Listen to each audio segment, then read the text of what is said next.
Autrefois, et je suis reconnaissant à celle qui se donne la peine de le chanter pour moi quand je reviens, à sœur Angie et à sœur Gertie, que le Seigneur les bénisse. Quand j'entends ça, de vieux souvenirs d'il y a longtemps me reviennent à la mémoire. Juste avant de partir du tabernacle, nous avons eu un grand réveil qui a duré tout un hiver, où nous avons prêché sur le livre de l'Apocalypse du Seigneur Jésus. Et presque tous les dimanches soirs, elle chantait ce chant. Tiens bon. Merci, sœur Gertie. Et je suis vraiment content qu'elle ait chanté encore pour nous ce soir. Sœur Angie disait qu'elle était un petit peu enrouée. Eh bien, ne te sens pas seule. Moi aussi je le suis. Mais ce matin, après avoir éprouvé la patience des gens en prêchant pendant environ 2h30, ça, c'était une de mes prédications miniatures. Alors je suis sorti à l'extérieur et comme le sol était un peu mouillé, évidemment, c'est ce qui m'arrive. Mais j'aime vraiment beaucoup la parole, et particulièrement la bénédiction du Saint-Esprit qui accompagne la parole. Et quand il bénit et qu'il me vient en aide, je ne trouve tout simplement pas le moyen de m'arrêter. Alors, vous savez ce que c'est.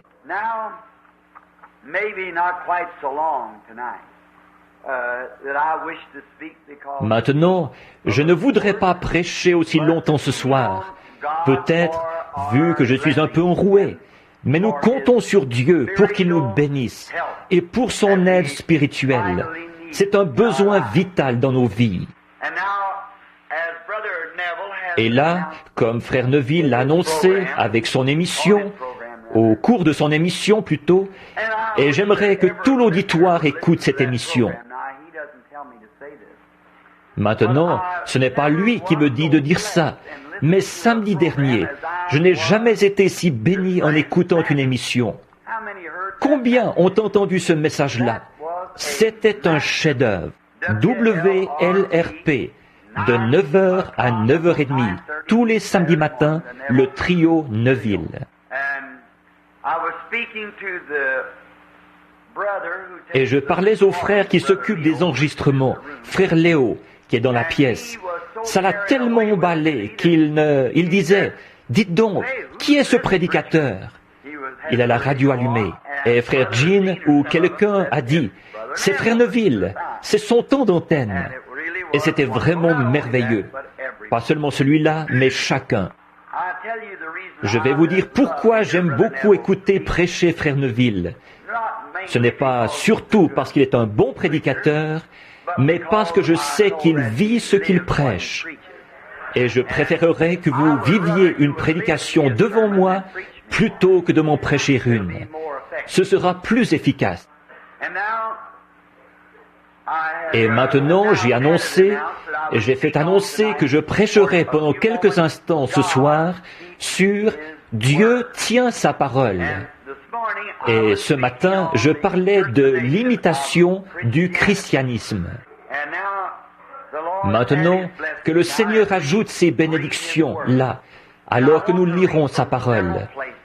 Et je veux lire à différents endroits dans l'Écriture, au moins 3, ou peut-être en citer d'autres. En effet, c'est de la parole que nous parlons.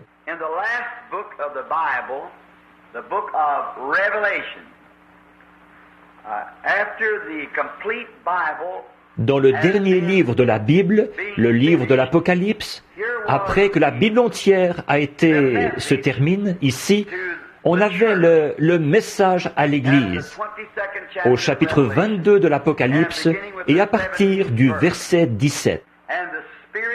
Et l'Esprit et l'Épouse disent « Viens ». Et que celui qui a soif dise « Viens ». Que celui qui entend dise « Viens ». Et que celui qui a soif vienne. Que celui qui veut prenne des eaux de la vie gratuitement.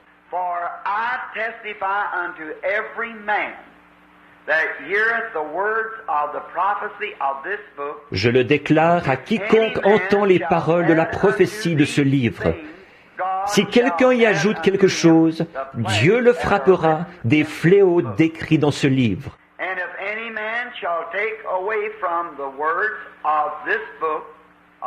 Et si quelqu'un retranche quelque chose des paroles de ce livre, de cette prophétie, Dieu retranchera sa part de l'arbre de la vie et de la ville sainte, et des choses qui sont écrites dans le livre. Celui qui atteste ces choses dit, « Oui, je viens bientôt. Amen. Viens, Seigneur Jésus. » Que la grâce de notre Seigneur Jésus-Christ soit avec vous tous. Amen.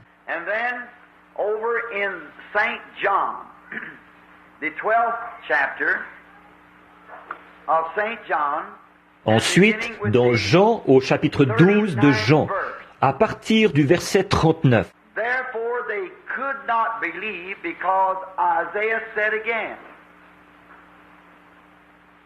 Aussi ne pouvaient-ils pas croire, parce qu'Ésaïe a dit encore, « Il a aveuglé leurs yeux et il a endurci leur cœur, de peur qu'ils ne voient des yeux, qu'ils ne comprennent du cœur, qu'ils ne se convertissent et que je ne les guérisse. »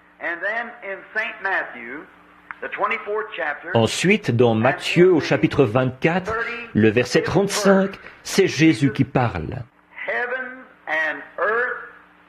Le ciel et la terre passeront, mais mes paroles ne passeront jamais. Et dans Galates 1:8, quand nous-mêmes, quand un ange du ciel annoncerait un autre évangile que celui que vous avez reçu, qu'il vous soit anathème. Maintenant, courbons la tête un petit instant pour un mot de prière. Notre Dieu, nous venons à toi au nom de ton Fils bien-aimé, qui nous a invités à venir en disant, « Demandez ce que vous voudrez au Père en mon nom, et je le ferai. »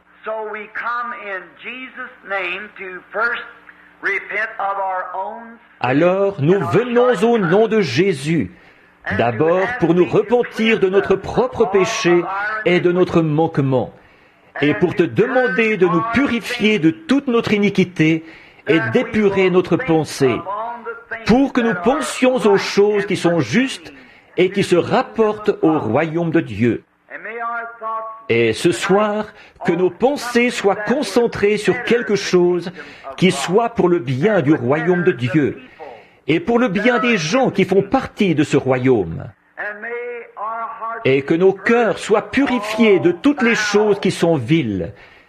Nous désirons marcher avec droiture devant toi, avec des mains propres et un cœur pur.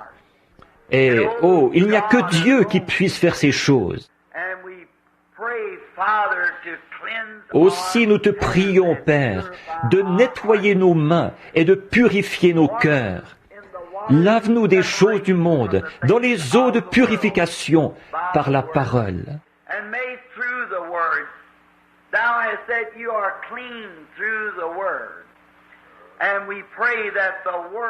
Et que par la parole, tu as dit, vous êtes purs par la parole. Aussi nous prions que la parole sonde profondément nos cœurs à tous ce soir et qu'elle nous purifie de toute incrédulité, que nos cœurs puissent être renouvelés par le Saint-Esprit. Et puisse-t-il nous apporter ce soir les choses qui soient utiles au royaume de Dieu. Viens en aide, Seigneur, à ceux qui manquent de force le long du chemin, qui ont du mal à croire la parole.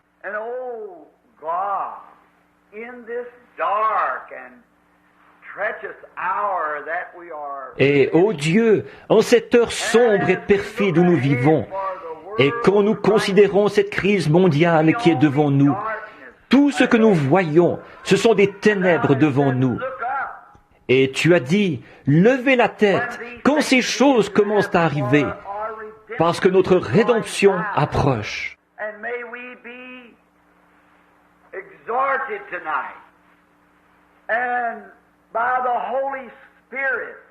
Et puissions-nous être exhortés ce soir, et par le Saint-Esprit, à prendre cela à cœur, à lever la tête vers la face du Dieu du ciel, qui a promis que notre rédemption se ferait à ce moment-là. Comme Jean sur l'île a fait cette prière, « Viens, Seigneur Jésus ». Nous te prions de nous accorder ces choses ce soir. Guéris tous ceux qui sont malades et affligés. Console les saints. Appelle les pécheurs à la repentance. Et renouvelle-nous tous pour que nous repartions d'ici en serrant sur nous l'armure complète de Dieu, pour aller de l'avant en soldats préparés pour le combat à venir. Maintenant, de même que nous nous sommes rassemblés ce soir, chacun en prière, avec la bannière sur nous, l'étoile du matin qui ouvre le chemin. L'armée de l'ennemi, elle aussi, s'est campée, et leur grand challenger s'avance. Ils se glorifient en disant que les jours des miracles sont passés. Mais, ô Dieu, suscite-nous un David, un guerrier, un challenger, et que cet esprit habite dans chaque cœur en abondance. Car nous le demandons au nom de Christ. Amen.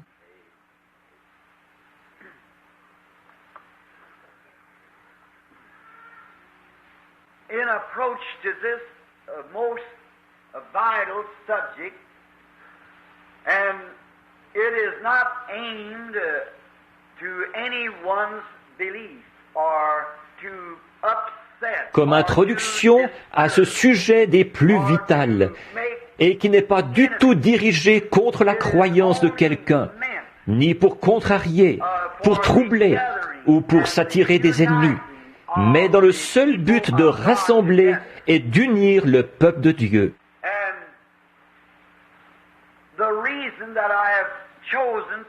Et la raison pour laquelle j'ai choisi d'en parler au tabernacle ce soir, c'est à cause des conditions actuelles, du temps où nous vivons. Je crois que nous sommes au bord de quelque chose. C'est sur le point d'arriver, et le monde entier en est conscient. On dirait que personne ne peut mettre le doigt carrément dessus. Mais pourtant, nous savons que quelque chose est sur le point de se produire. Ce n'est pas seulement ici, c'est partout.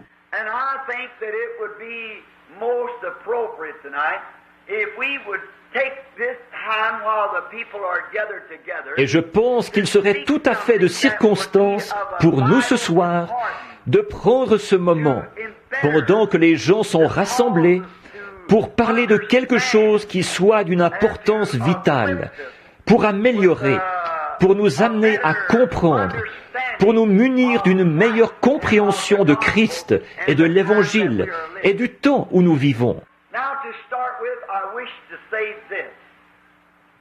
Maintenant, pour commencer, je voudrais dire ceci, qu'il n'y a pas longtemps, je me suis trouvé dans un séminaire luthérien.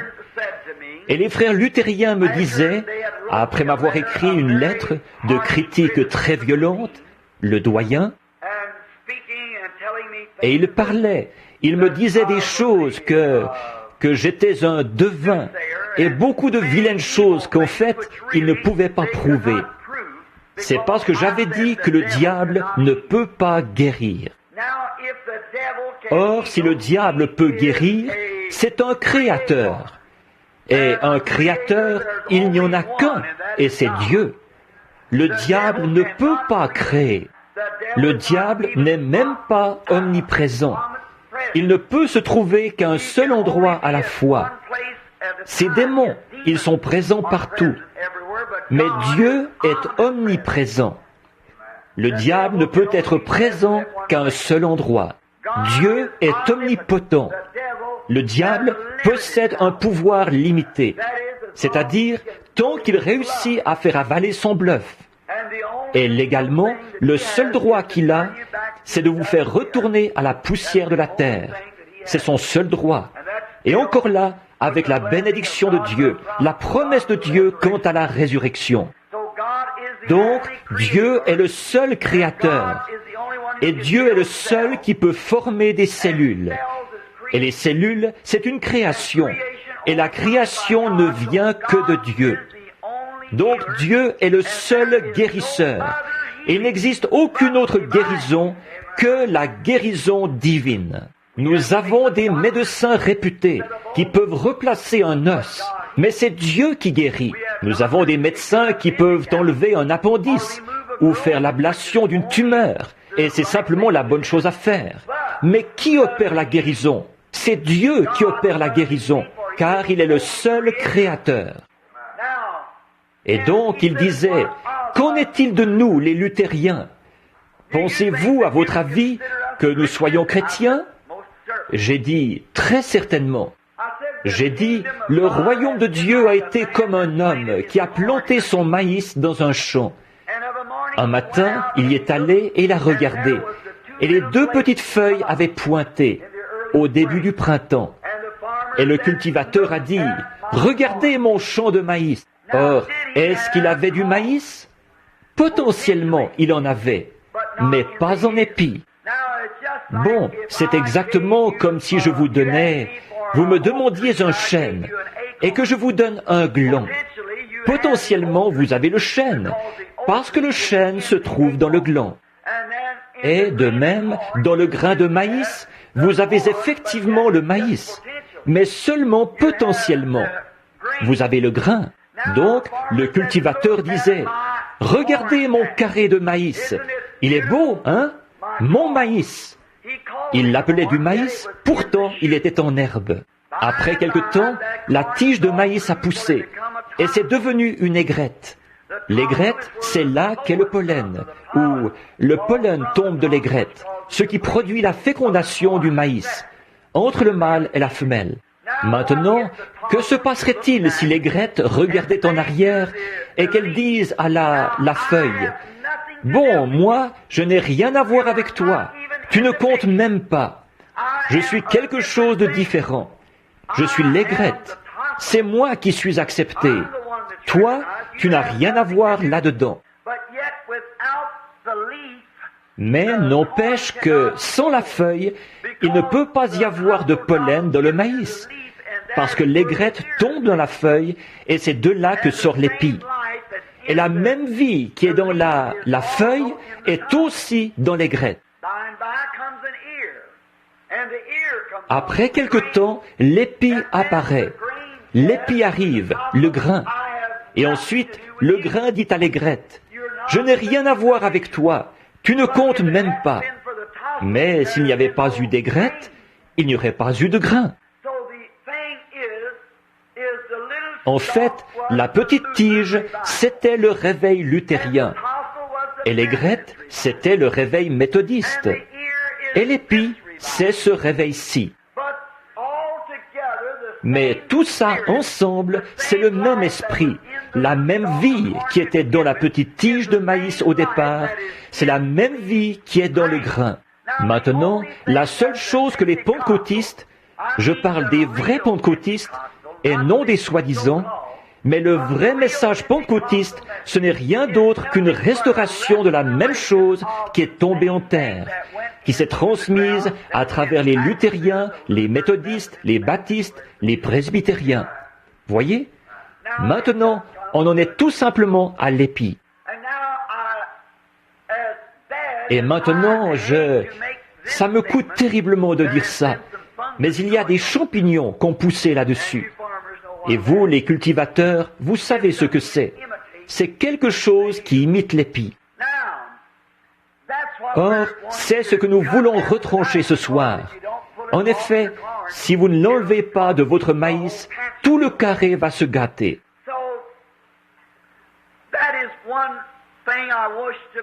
Donc, voilà une chose que je veux éclaircir. C'est que les gens de toutes les églises dénominationnelles, quand ils ont traversé ces époques glorieuses, c'était le mûrissement. Et maintenant, l'Église est dans le grain. Elle doit produire la même chose que ce qui est tombé en terre. Donc nous vivons tout simplement dans une Église arrivée à pleine maturité. Et une partie ne peut pas dire telle chose d'une autre partie, car eux, ils ont bien vécu leur part à leur époque. Et c'était eux le carré de maïs aux yeux de Dieu. Alors nous ne voulons déprécier personne. But there has been some teachings today, especially on famous worldwide Mais aujourd'hui, il y a des enseignements, et particulièrement au cours d'émissions populaires à l'échelle mondiale, qui déprécient la parole de Dieu et qui disent que Dieu habite dans une église et non dans la parole. J'ai entendu un de ces enseignants bien connus l'autre soir qui disait « Où avez-vous pris votre Bible ?» J'imagine que Dieu a eu l'idée de vous écrire une Bible là au ciel et qu'il l'a donnée à des petits anges qui, à leur tour, ont descendu les couloirs du ciel pour vous la présenter à vous. Et il disait que personne ne pouvait vivre l'enseignement de la Bible et qu'elle n'était pas tout à fait authentique. Et ils prétendent qu'ils sont la première église du début. Bon, les gens là qui vont à cette église, ce sont des hommes et des femmes comme nous. Ils aiment et ils mangent et ils boivent. Y a-t-il un moyen d'empêcher ça? Non, puisque la Bible a dit que ce serait comme ça. Et elle a raison. Mais pour vous encourager, là, je veux être très clair et bien me faire comprendre. Moi, je crois que ceci est la parole entière, infaillible et sans mélange de Dieu, qu'on ne peut rien ni ajouter, ni rien en retrancher. C'est le plan entier de Dieu pour son Église. Personne ne peut poser aucun autre fondement que celui qui a déjà été posé. Vous le voyez? Voilà pourquoi je crois à l'infaillibilité de la parole de Dieu. J'ai dit à une de ces personnes, d'où disiez-vous que cette Bible venait? De votre Église? Que votre Église avait écrit cette Bible? Oui, ce sont nos saints qui ont écrit la Bible. J'ai dit, dans ce cas, comment se fait-il, à partir de là, que vous soyez tellement différents de cette Bible aujourd'hui? Eh bien, il a dit, vous voyez, ces hommes-là ont vécu à une époque, nous vivons à une autre époque.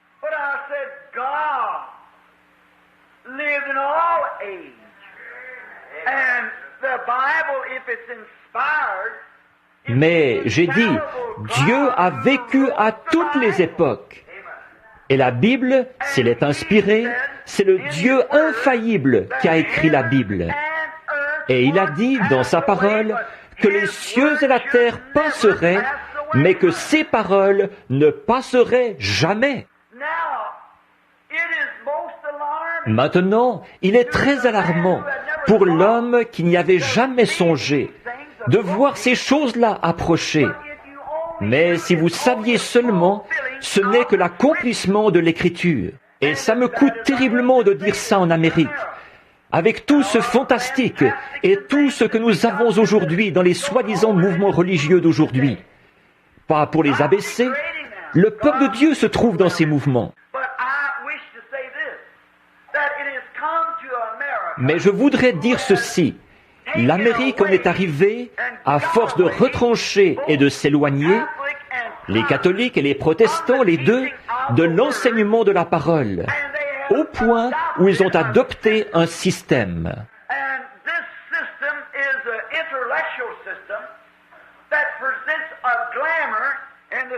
Et ce système est un système intellectuel qui présente du tape à l'œil au lieu de la parole. Et les Américains se laissent prendre au tape à l'œil.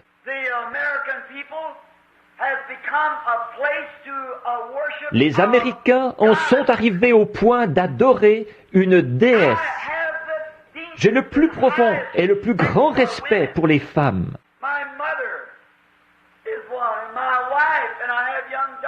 Ma mère en est une, et mon épouse, et j'ai des jeunes filles, et une femme qui reste à sa place, et qui est une dame.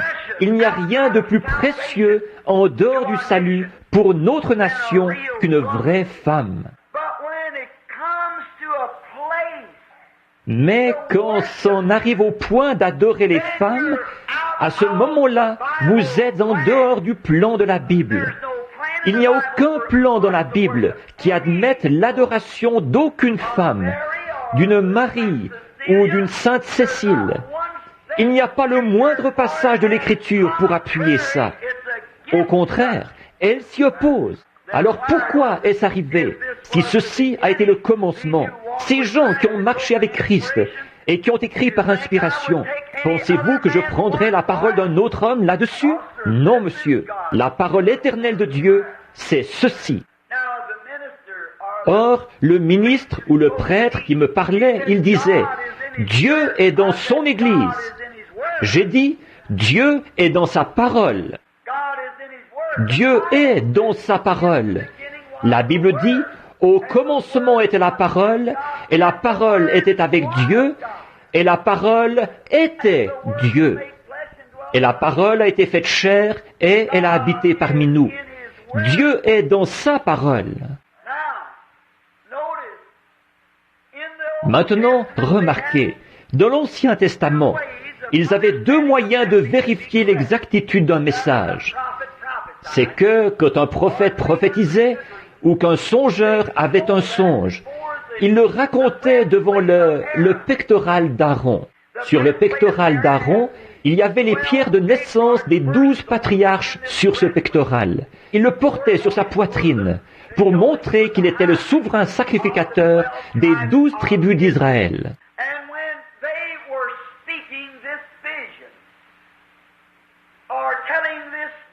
Alors, quand il racontait cette vision, ou qu'il racontait ce songe, si Dieu confirmait la chose, il y avait une lumière surnaturelle qui brillait sur cette Urim-Tumim, et qui confirmait que ce message-là était vrai. Peu importe combien ce message pouvait avoir l'air réaliste, peu importe combien il semblait bien concorder avec l'époque, si la lumière surnaturelle sur l'Urim-Tumim ne brillait pas, il était rejeté, parce qu'il n'était pas de Dieu. Et je dis aujourd'hui, oh, je veux que vous écoutiez. Tout message, quand même il viendrait d'un prêtre, d'un prédicateur, d'un prophète, de n'importe quoi d'autre, n'importe quel homme, si spirituel qu'il soit, quelle que soit sa fonction, ce qu'il a fait, qu'il ait ressuscité les morts, qu'il ait guéri les malades, qu'il soit l'archevêque de Canterbury, qu'il soit le pape de Rome, qu'il soit à la tête d'une grande dénomination, si spirituel qu'il soit, il aura beau avoir parlé en langue, il aura beau avoir dansé dans l'esprit, il aura beau avoir prêché l'évangile, quoi qu'il ait fait, si son message ne vient pas de la Bible, il est faux. C'est ceci, l'Urim-Tumim de Dieu. Quand la Bible a été achevée, l'ange est descendu. Il parlait à Jean. Ensuite, Jésus est venu lui-même. Il a dit, « Moi, Jésus, j'ai envoyé mon ange pour attester ces choses. » Et maintenant, ferme ce livre, mais ne le scelle pas. Car quiconque en retranchera quoi que ce soit, ou y ajoutera quoi que ce soit, c'est la parole de Dieu.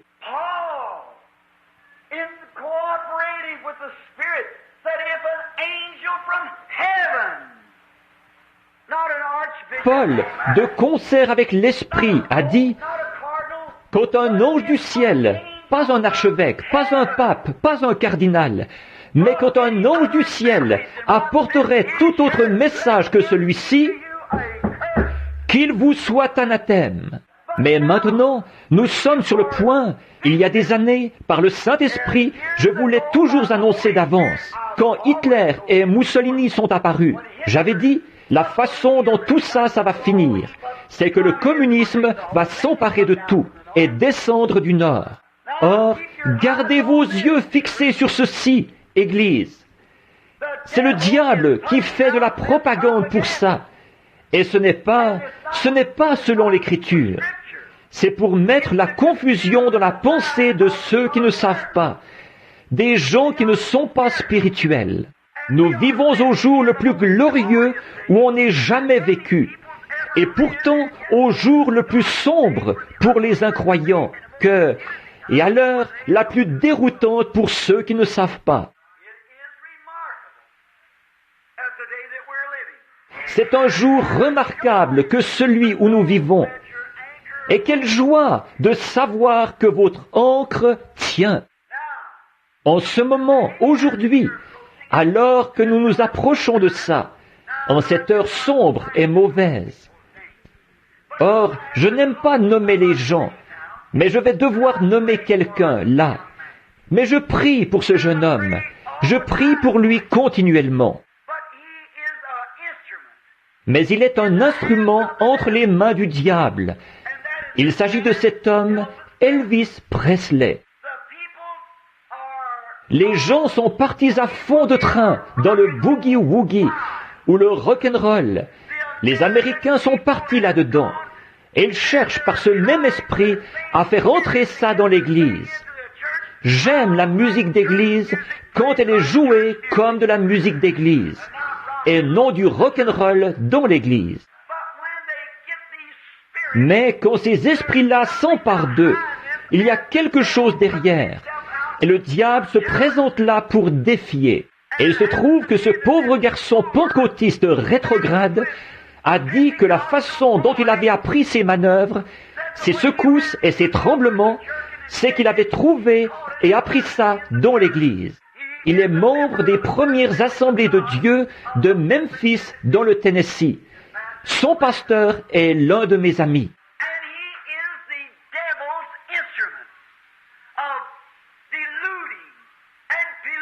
Il est l'instrument du diable pour tromper et pour polluer la pensée des adolescents, pour les amener au point où ils arrivent d'un endroit au Canada, où je pense qu'ils ont envoyé 14 jeunes à l'hôpital psychiatrique quelques jours après son départ. Et partout dans le pays, mais les gens sont partis à fond de train. Ils sont comme fous.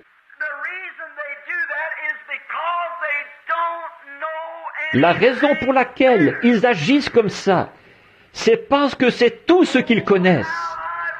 Oh, comme je souhaiterais qu'ils connaissent le Seigneur Jésus. C'est tellement mieux. Je ne condamne pas, je plains cet être mortel. Et maintenant, ne serait-il pas de circonstances au jour où nous vivons, alors que les choses se passent comme elles se passent? Et l'idole de l'Amérique, c'est la reine de beauté de Hollywood. Alors que c'est elle qui donne le ton à toute l'Amérique. Alors qu'elle n'a qu'à se montrer dans ses tenues indécentes, et pratiquement toutes les femmes de l'Amérique vont faire comme elle. Le cœur m'a fait mal il n'y a pas longtemps. J'étais à Rome, et il y avait cette femme qui faisait les manchettes des journaux, dont il disait dans les journaux l'autre jour qu'elle allait avoir un bébé à Hollywood, une Romaine. Et il disait dans le journal, dans les journaux, et mon ami, le baron von Blomberg, qui parle 7 langues différentes et pouvait lire le journal sans problème, il a dit, elle est peut-être une déesse en Amérique, mais ici à Rome, elle est une prostituée. Quelle honte! Or, il faut qu'il y ait ces choses-là. Il faut que ça arrive pour être à la mesure de l'esprit de ce jour-ci. C'est pour cette raison que cette Église introduit l'adoration de Marie, d'autres femmes et tout. C'est ce même esprit sous une tête religieuse.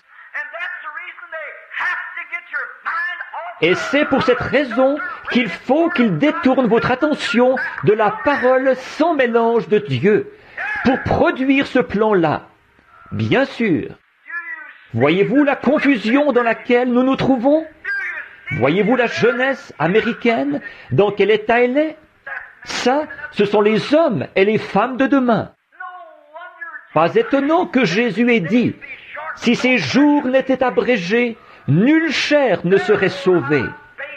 Par conséquent, je base ma réflexion là-dessus. Comme quoi, nous sommes au temps de la fin.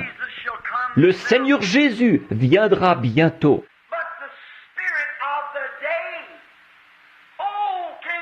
Mais l'esprit de ce jour, oh, pouvez-vous voir? Réfléchissez bien. Pouvez-vous voir ce qui s'est passé?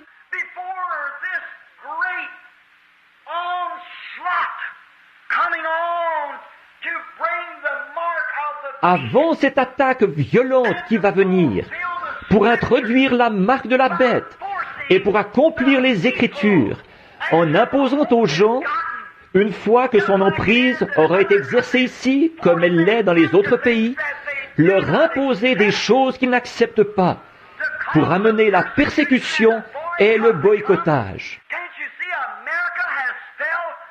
Vous ne voyez donc pas que l'Amérique s'est laissée prendre au tape à l'œil et à la déesse?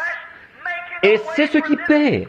C'est le diable dans le domaine de la chair, ce qui fournit le moyen pour que la chose se présente. Amen. J'espère que vous le comprenez. Restez éloignés de ça. Peu m'importe combien de doctorats en théologie, de doctorats en philosophie, ou ce qu'il peut y avoir là-dessous. C'est un mensonge. En effet, que toute parole d'homme soit un mensonge, et que la mienne soit vraie, dit le Seigneur. Car les cieux et la terre passeront, mais mes paroles ne passeront jamais. La parole éternelle de Dieu exige des hommes qu'ils naissent de nouveau. C'est la seule exigence, sinon ils sont perdus éternellement.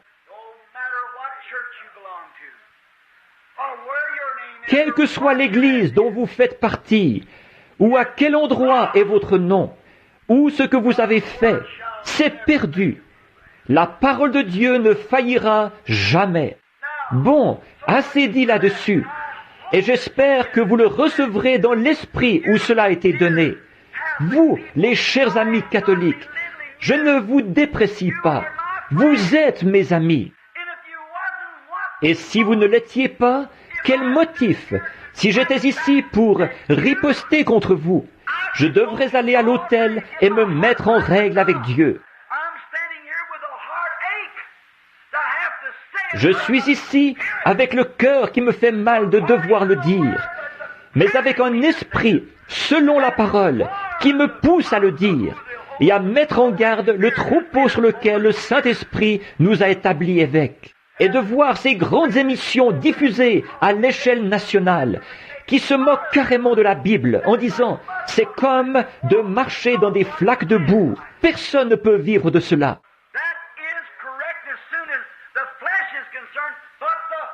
C'est exact en ce qui concerne la chair. Mais le Saint-Esprit est celui qui domine et qui conduit la personne. Que le Seigneur vous en fasse voir l'interprétation. La parole de Dieu est première et dernière et éternelle pour toujours. Une fois que Dieu prononce la parole, elle ne peut jamais changer. Dieu, avant la fondation du monde, a dit « Au commencement était la parole ». Et la parole, qu'est-ce que c'est? C'est une pensée exprimée. Le Père, Dieu, en considérant le plan de la rédemption, il l'a parcouru du regard, et il a vu ce que Satan avait fait. Et il a pensé, et il a vu le seul programme. Maintenant, c'est une pensée. Mais quand il l'a exprimée, elle est devenue une parole. Et une fois que c'est une parole, elle ne peut jamais mourir. Elle doit être éternelle. Car sa parole ne peut pas plus faillir que lui ne peut faillir. Sa parole ne peut pas plus perdre sa vie que lui ne peut perdre sa vie. Sa parole. Les hommes d'autrefois, tout au long des âges, ils ont lu cette Bible. Elle a inspiré des assemblées depuis l'époque où elle a été écrite. Si je vous écrivais une lettre, vous pourriez l'apprécier. Dire « Frère Branham, j'apprécie votre lettre. Vous êtes la seule personne à qui elle était destinée. » Après quoi, au bout d'un certain temps, cette lettre ne vaudrait plus rien, à moins qu'elle serve de témoignage pour ou contre moi.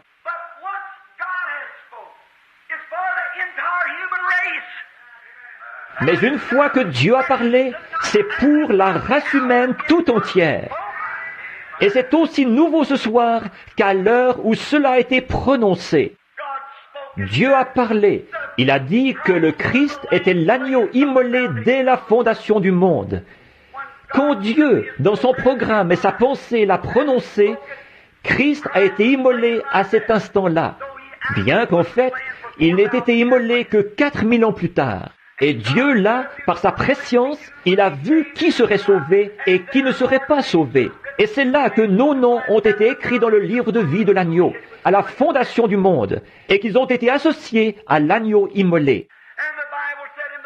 Et la Bible dit, dans les derniers jours, écoutez, et l'Antichrist séduisit tous les habitants de la terre, dont les noms n'avaient pas été écrits dès la fondation du monde dans le livre de vie de l'agneau.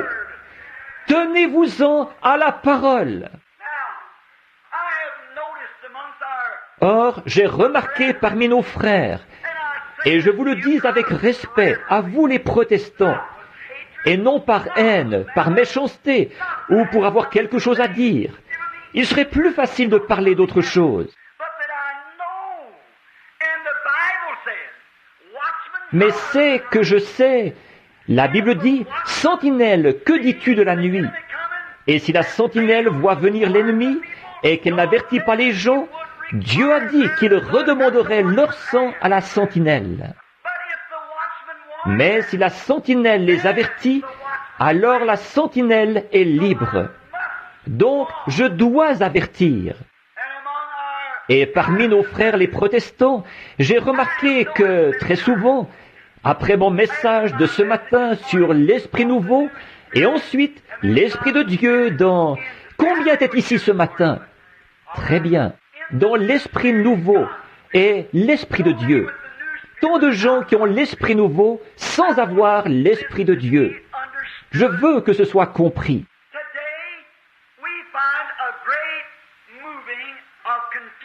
Aujourd'hui, nous voyons un grand mouvement de confusion au sein des protestants. Et quand je vais dans leurs églises, quelquefois, c'est très attristant. Et maintenant, veuillez me pardonner l'expression.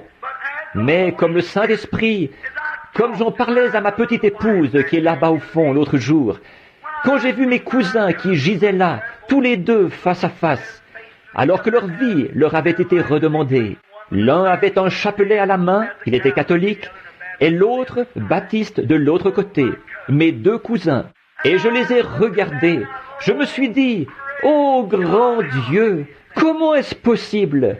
Ai-je failli? Est-ce qu'il y a eu quelque chose?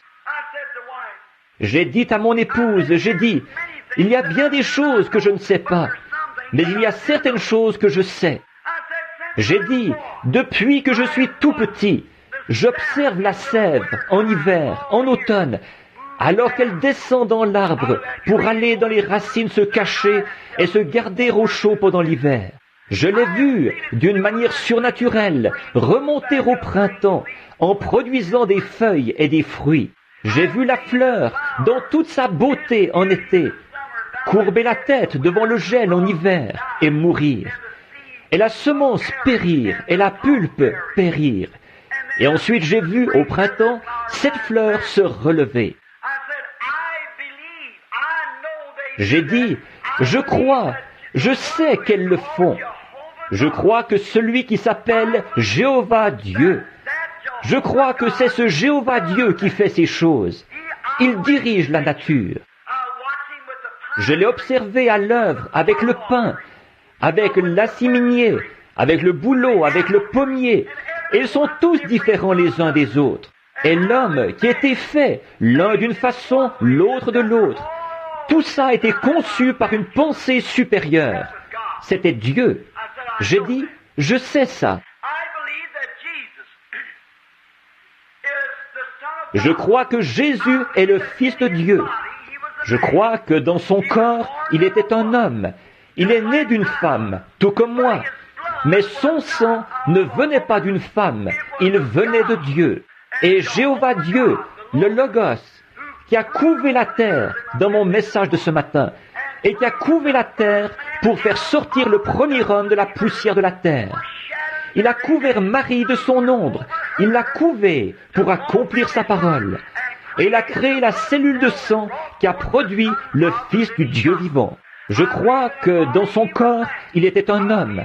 Je crois que dans son âme, il était Dieu. Il était la manifestation de Dieu ici sur terre.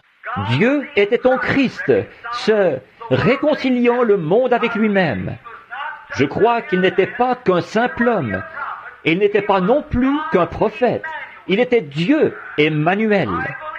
Je crois de tout mon cœur que c'est vrai. Je ne peux pas prouver que c'est la vérité, parce que si je le pouvais, alors ce ne serait plus par la foi. Mais je sais que les arbres viennent et repartent.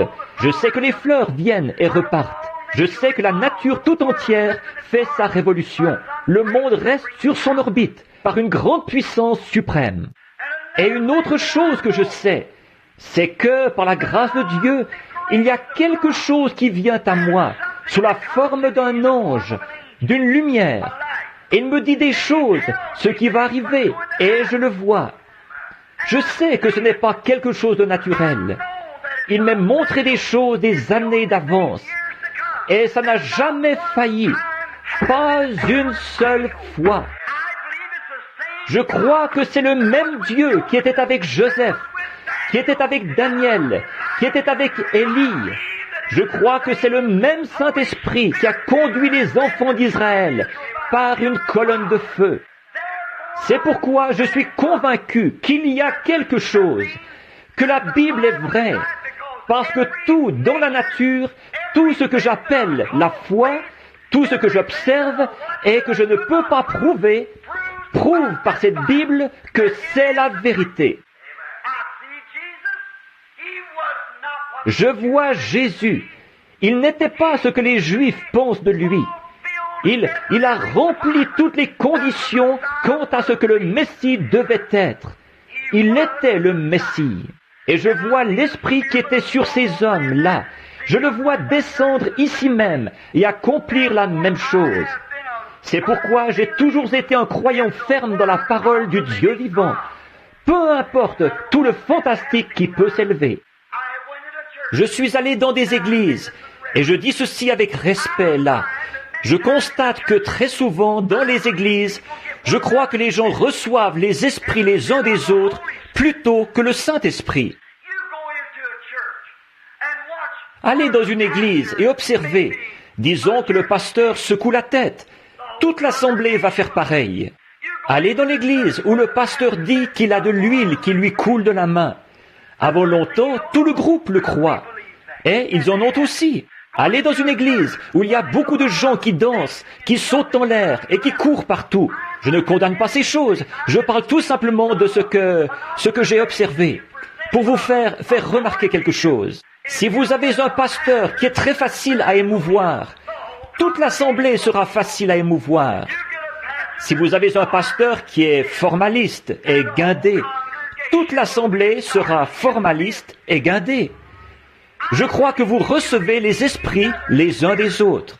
Prenez un homme bon et une femme mauvaise et réunissez-les. L'un des deux suivra l'autre. Soit que lui devienne un homme mauvais ou elle une femme bonne. Vous, deux hommes ne peuvent marcher ensemble sans être d'accord. Et permettez-moi de dire ceci avec respect et selon la Bible. De tout mon cœur, j'ai essayé, de tout mon être, de ne jamais être un querelleur. En effet, la vision le matin où j'ai posé la pierre angulaire disait « Prêche la parole, fais l'œuvre d'un évangéliste, remplis bien ton ministère. » Car il viendra un temps où les hommes ne supporteront pas la saine doctrine, mais ils se donneront une foule de docteurs ayant la démangeaison d'entendre des choses agréables. Et ils se feront détourner de la vérité et seront attirés dans des fables. Qu'est-ce que la vérité? Ta parole est la vérité. Jean 17. Sanctifie-les, Père, pour la vérité. Ta parole est la vérité. Maintenant, et si je suis coupable, je prie Dieu de me pardonner. Mais j'essaie de tout mon cœur de présenter la parole aux gens pour que l'esprit qui descendra, quand je comparaîtrai au jugement, ce ne soit pas l'esprit de quelque chose de fantastique, des grenouilles qui sautent des gens, ou des moustiques qui volent, ou ainsi de suite, ou de l'huile qui coule des mains, mais que ce soit l'Esprit qui se trouve dans la parole du Dieu vivant, qui a écrit cette Bible avec une expérience biblique. J'ai fait de grands efforts dans ce sens-là. Maintenant, pour baser notre petite réflexion sur un personnage de la Bible, nous en prenons un ce soir pour rassembler nos réflexions, pour les grouper et vous les présenter. Ensuite, vous en ferez ce que vous voudrez, ce que Dieu vous mettra à cœur. Reportons-nous à 1 Roi, chapitre 22. Et là, nous verrons qu'il y avait eu un homme, un roi, du nom d'Achab. Et il avait été un roi puissant, un militaire et un grand homme, mais un croyant frontalier, tiède. Il s'appelait Achab. Finalement, le prophète Élie, qui était le prophète confirmé, avait prononcé la perte d'Achab. Des années après le départ d'Élie, il y a eu un prophète du nom de Michée. Alors Josaphat, son père était un juste, il était roi de Juda, et il est venu rendre visite à Achab, roi d'Israël. Et Achab avait eu un grand royaume de tape à l'œil. Maintenant observez, un grand royaume de tape à l'œil. En effet, il avait une espèce d'épouse toute fardée, qui s'appelait Jézabel. Et elle avait tout simplement gagné la nation entière, tous, sauf les élus, aux idoles de sa nation.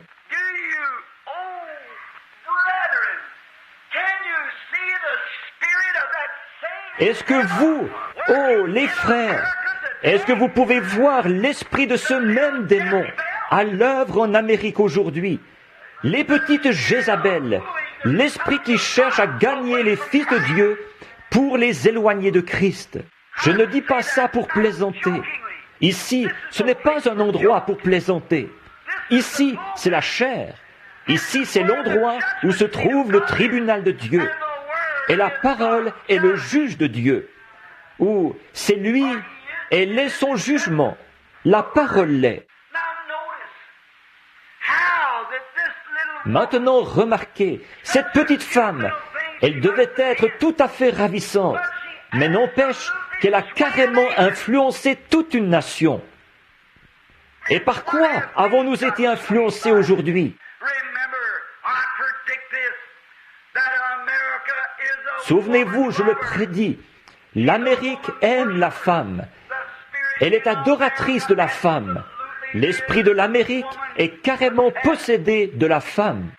Ces petites femmes, en étant saisies par Hollywood, elles peuvent sortir dans la rue et envoyer plus d'hommes en enfer que tous les bars qu'on peut mettre ensemble. Et pourtant, dans son état normal, elle est un joyau au cœur d'un homme et une bénédiction pour le royaume de Dieu. Vous le voyez? Maintenant, regardez bien un petit instant. Et non, sans avoir de parti pris, restez assis tranquillement et écoutez. Laissez le Saint-Esprit vous apporter cela. Maintenant, aujourd'hui, nous voilà dans le même état qu'à l'époque d'Achab. Eh bien, tout ce que la femme disait, c'est ça qu'Achab faisait. Maintenant, c'est jusque dans l'Église. Ils adorent les femmes. Il n'y a pas longtemps, mon indignation de juste a été excitée. Au Mexique, quand j'ai vu une pauvre petite femme, j'en ai entendu parler plutôt, qui descendait, qui se traînait sur des milles, sur des pierres brûlantes. Et il y avait le père qui suivait en marchant, avec un bébé dans les bras, deux, et un autre qui suivait la maman. Et elle qui pleurait, les genoux tout écorchés, elle avançait, les mains sur ses pierres en pleurant. Et tout le monde qui la regardait. Elle était montée jusqu'à la statue d'une femme morte, d'une prétendue sainte. Et je ne dis pas ceci pour critiquer, je le dis à la lumière de la parole de Dieu. C'est du spiritisme pur et simple, absolument. La Bible dit Il n'y a aucun intercesseur. Il n'y a aucun médiateur entre Dieu et l'homme, aucun, sauf Jésus-Christ, homme. Si l'Église primitive était catholique, alors pourquoi ont-ils changé? Alors que l'Église catholique primitive condamnait cela et que cette Église catholique l'accepte. C'est un monde de la femme. C'est l'esprit et le slogan d'aujourd'hui. Et c'est vrai, c'est tout à fait exact. Et je prédis qu'il y aura une femme qui sera une femme très importante. Vous, les plus jeunes ici ce soir, rappelez-vous que Frère Branham l'a dit. Et je l'ai dit en 1933, quand j'ai vu la venue du Seigneur. Et que les automobiles prendraient de plus en plus la forme d'un œuf, jusqu'à ce que finalement, elles prennent parfaitement la forme d'un œuf. Peut-être que certains d'entre vous le savent. C'est écrit sur de vieilles feuilles de papier, et tout. C'est le matin où nous étions ici, au petit temple des francs-maçons, où nous faisions, ou à l'orphelinat ici, sur la prochaine, la 2e rue d'ici, où nous faisions la réunion. Et j'ai vu une femme s'élever, vulgaire au possible, et elle dominait le pays. Et je prédis qu'une femme sera soit président, ou qu'elle détiendra un grand pouvoir à un certain niveau aux États-Unis, avant l'anéantissement total du monde. Retenez bien ça, je l'ai dit. Remarquez maintenant ce qui se passe. Jézabel, elle dominait Achab. Elle le menait par le bout du nez. Avant, c'était le pauvre papa ou la maman qui restait à la maison avec les bébés pendant que le mari ivrogne sortait. Maintenant, c'est le pauvre papa qui s'occupe du bébé pendant que la femme ivrogne est sortie. Ce ne sont pas des plaisanteries, ça. C'est la vérité. Je ne parle pas des justes, non monsieur. Je suis simplement en train de vous montrer l'esprit qu'il y a dans le monde. Maintenant, remarquez, est-ce que ce n'est pas encore du tape à l'œil? Considérez l'époque d'Achab, comme le pays était florissant. Oh là là, c'était le grand âge d'or. Comme Israël était florissant sous le règne d'Achab, c'est hypocrite. Et en réalité, c'est Jézabel qui gouvernait en dessous. Et ça, c'est pour vous qui étudiez la Bible. Comme Achab a épousé Jézabel et a introduit l'idolâtrie dans le judaïsme à l'âge des ténèbres, de même le protestantisme a épousé le catholicisme et a ramené le paganisme dans l'Église chrétienne. Et aujourd'hui, souvenez-vous, l'Église protestante a été appelée une impudique. En effet, elle a été appelée une prostituée, elle aussi. Souvenez-vous-en. Alors, la poêle ne peut pas se moquer du chaudron. On ne peut pas tomber d'un mal dans un pire pour se tirer d'affaire.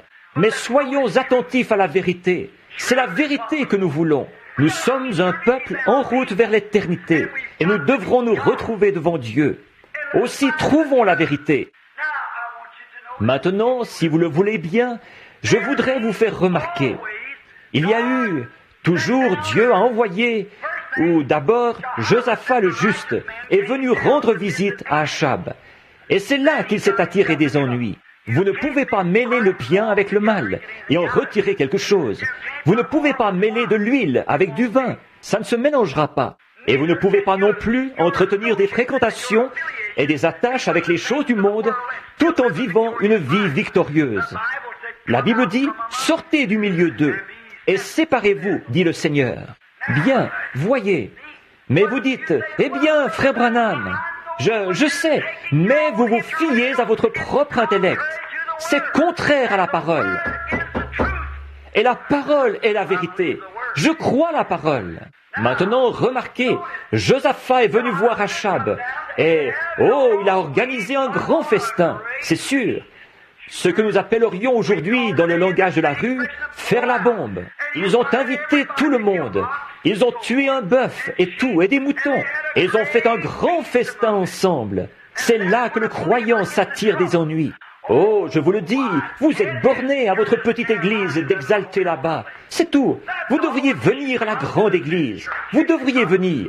Oh, vous devriez voir, notre pasteur a un doctorat en théologie, un doctorat en théologie, un doctorat en philosophie. Voyez-vous, notre pasteur, notre chorale chante comme les anges. Ça n'a rien à y voir. Si c'est contraire, à l'ainsi dit le Seigneur. Maintenant, et quand ils ont tué le bœuf, et qu'ils ont fait ce grand festin, Achab avait une alternative là, et ses motifs étaient mauvais. Il cherchait à faire le gros m'as-tu vu pour prendre Josaphat au piège. Et c'est ce que le diable cherche à faire aujourd'hui. Même chose. Eh bien, nous sommes en majorité. C'est sûr, l'Église de Dieu a toujours été en minorité, jusqu'à ce que Jésus revienne. Ne crains point, petit troupeau. Votre Père a trouvé bon de vous donner le royaume. C'est exact. Nous sommes en minorité, mais ça ne fait rien. Tant que Dieu est là, pour moi, c'est la majorité quand même. Et je sais que c'est pareil pour vous. En effet, si Dieu est avec vous, qui sera contre vous? Mais donc, il y avait quelque chose qui le motivait à faire ça. Et à ce moment-là, il a dit, « Maintenant que nous sommes tous ici et que nous nous amusons tellement, veux-tu monter avec moi attaquer Ramoth en Galate? Parce qu'en fait, la Syrie s'en est emparée là-bas. Mais Ramoth en Galade m'appartient, c'est légitime. Nous y avons droit. Nous sommes la première Église. Nous y avons droit. » Vous le voyez? Et Josaphat a dit, « Eh bien là, vu que nous nous amusons bien, il a dit, « Mes hommes sont comme tes hommes. Voyons, nous sommes tous croyants de toute façon, alors nous n'avons qu'à nous associer. » Il a fait une erreur fatale. Oui. Et Josaphat, qui était suffisamment spirituel, je crois de tout mon cœur que c'était un type d'aujourd'hui. Certainement que quelque part, d'une façon ou d'une autre, Dieu fera parvenir le message à ceux qui ont le cœur sincère. Il a dit au commencement qu'il le ferait, alors il a préparé son programme en conséquence, que vous n'avez qu'à vous y conformer. Maintenant, regardez-le bien. Il a dit, bien sûr, j'irai avec toi. Mais il a dit, attends un instant. Je crois qu'avant de partir, nous devrions demander ce qu'il en est au Seigneur. Tu ne trouves pas? Si nous sommes tous croyants, dans ce cas, demandons au Seigneur.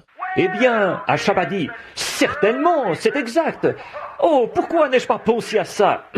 C'est sûr, j'aurais dû y penser depuis le début. Il a dit, j'ai 400 des meilleurs prophètes de la nation. Je les ai tous bien vêtus. Ils ont tous leur doctorat en théologie, leur doctorat en philosophie et tout le reste. Et ils ont une grande organisation, ici les prophètes. Alors je vais simplement les faire venir, et nous verrons ce qu'ils ont à dire. Vous savez, ça ne sonnait pas tout à fait juste pour Josaphat, ça. Alors, ils sont allés les chercher, tous les 400 prophètes, bien nourris, bien vêtus. Achab s'occupait lui-même de les nourrir, car il leur faisait faire exactement ce qu'il leur dictait. Voilà, voilà. Oh, certainement. Nous avons de belles églises ici, de très grands endroits. Mais très souvent, si le prédicateur prêchait plus de 20 minutes, le conseil des diacres l'excommunierait. Mais soyez bénis, un homme de Dieu n'écoutera pas ces absurdités-là. Exact. S'il tapait trop sur le péché, eh bien toute l'assemblée voterait sa sortie. Mais ça, c'est parce qu'il fait partie d'une dénomination. Seulement, dans l'Église de Dieu, vous n'y entrez pas par un vote et vous n'en sortez pas par un vote. Vous y naissez une fois pour l'éternité, pour toujours. Il n'y a que Dieu qui puisse vous mettre dehors. Et il a juré par lui-même qu'il ne le ferait jamais. Amen. Il sait de quoi vous êtes fait avant de vous faire entrer. Il ne gère pas ses affaires avec des à peu près, comme le font nos organisations, qui les prennent à l'essai pendant 30 jours ou 60 jours ou 90 jours. Il sait ce qu'ils sont avant même qu'ils prennent la parole, avant même qu'ils entrent dans l'Église. Il sait exactement de quoi ils sont faits. C'est pour cette raison qu'il faut une nouvelle naissance. Donc, quand il les a eus tous fait venir là-bas, et qu'il s'est assis sur son trône, et que l'autre s'est assis sur son trône, ils se sont installés là. Il a dit, faites venir tous les prédicateurs, les prophètes. Et ils sont tous arrivés, et ils ont fait leur numéro, et ils se sont vraiment donné du bon temps. Il a dit, et alors, ils sont beaux à voir, hein? Écoute le langage qu'ils emploient. Oh là là, comme ils parlaient bien, vous savez. Oh, amen. Et tous leurs petits numéros, c'était tout un fouillis là-bas, c'était complet. Alors, donc, à un moment donné, il a dit, monte. L'Éternel dit, monte.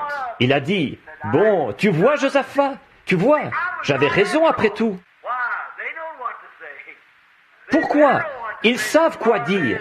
Ils ont intérêt à savoir quoi dire, sinon ils auraient perdu leur papier.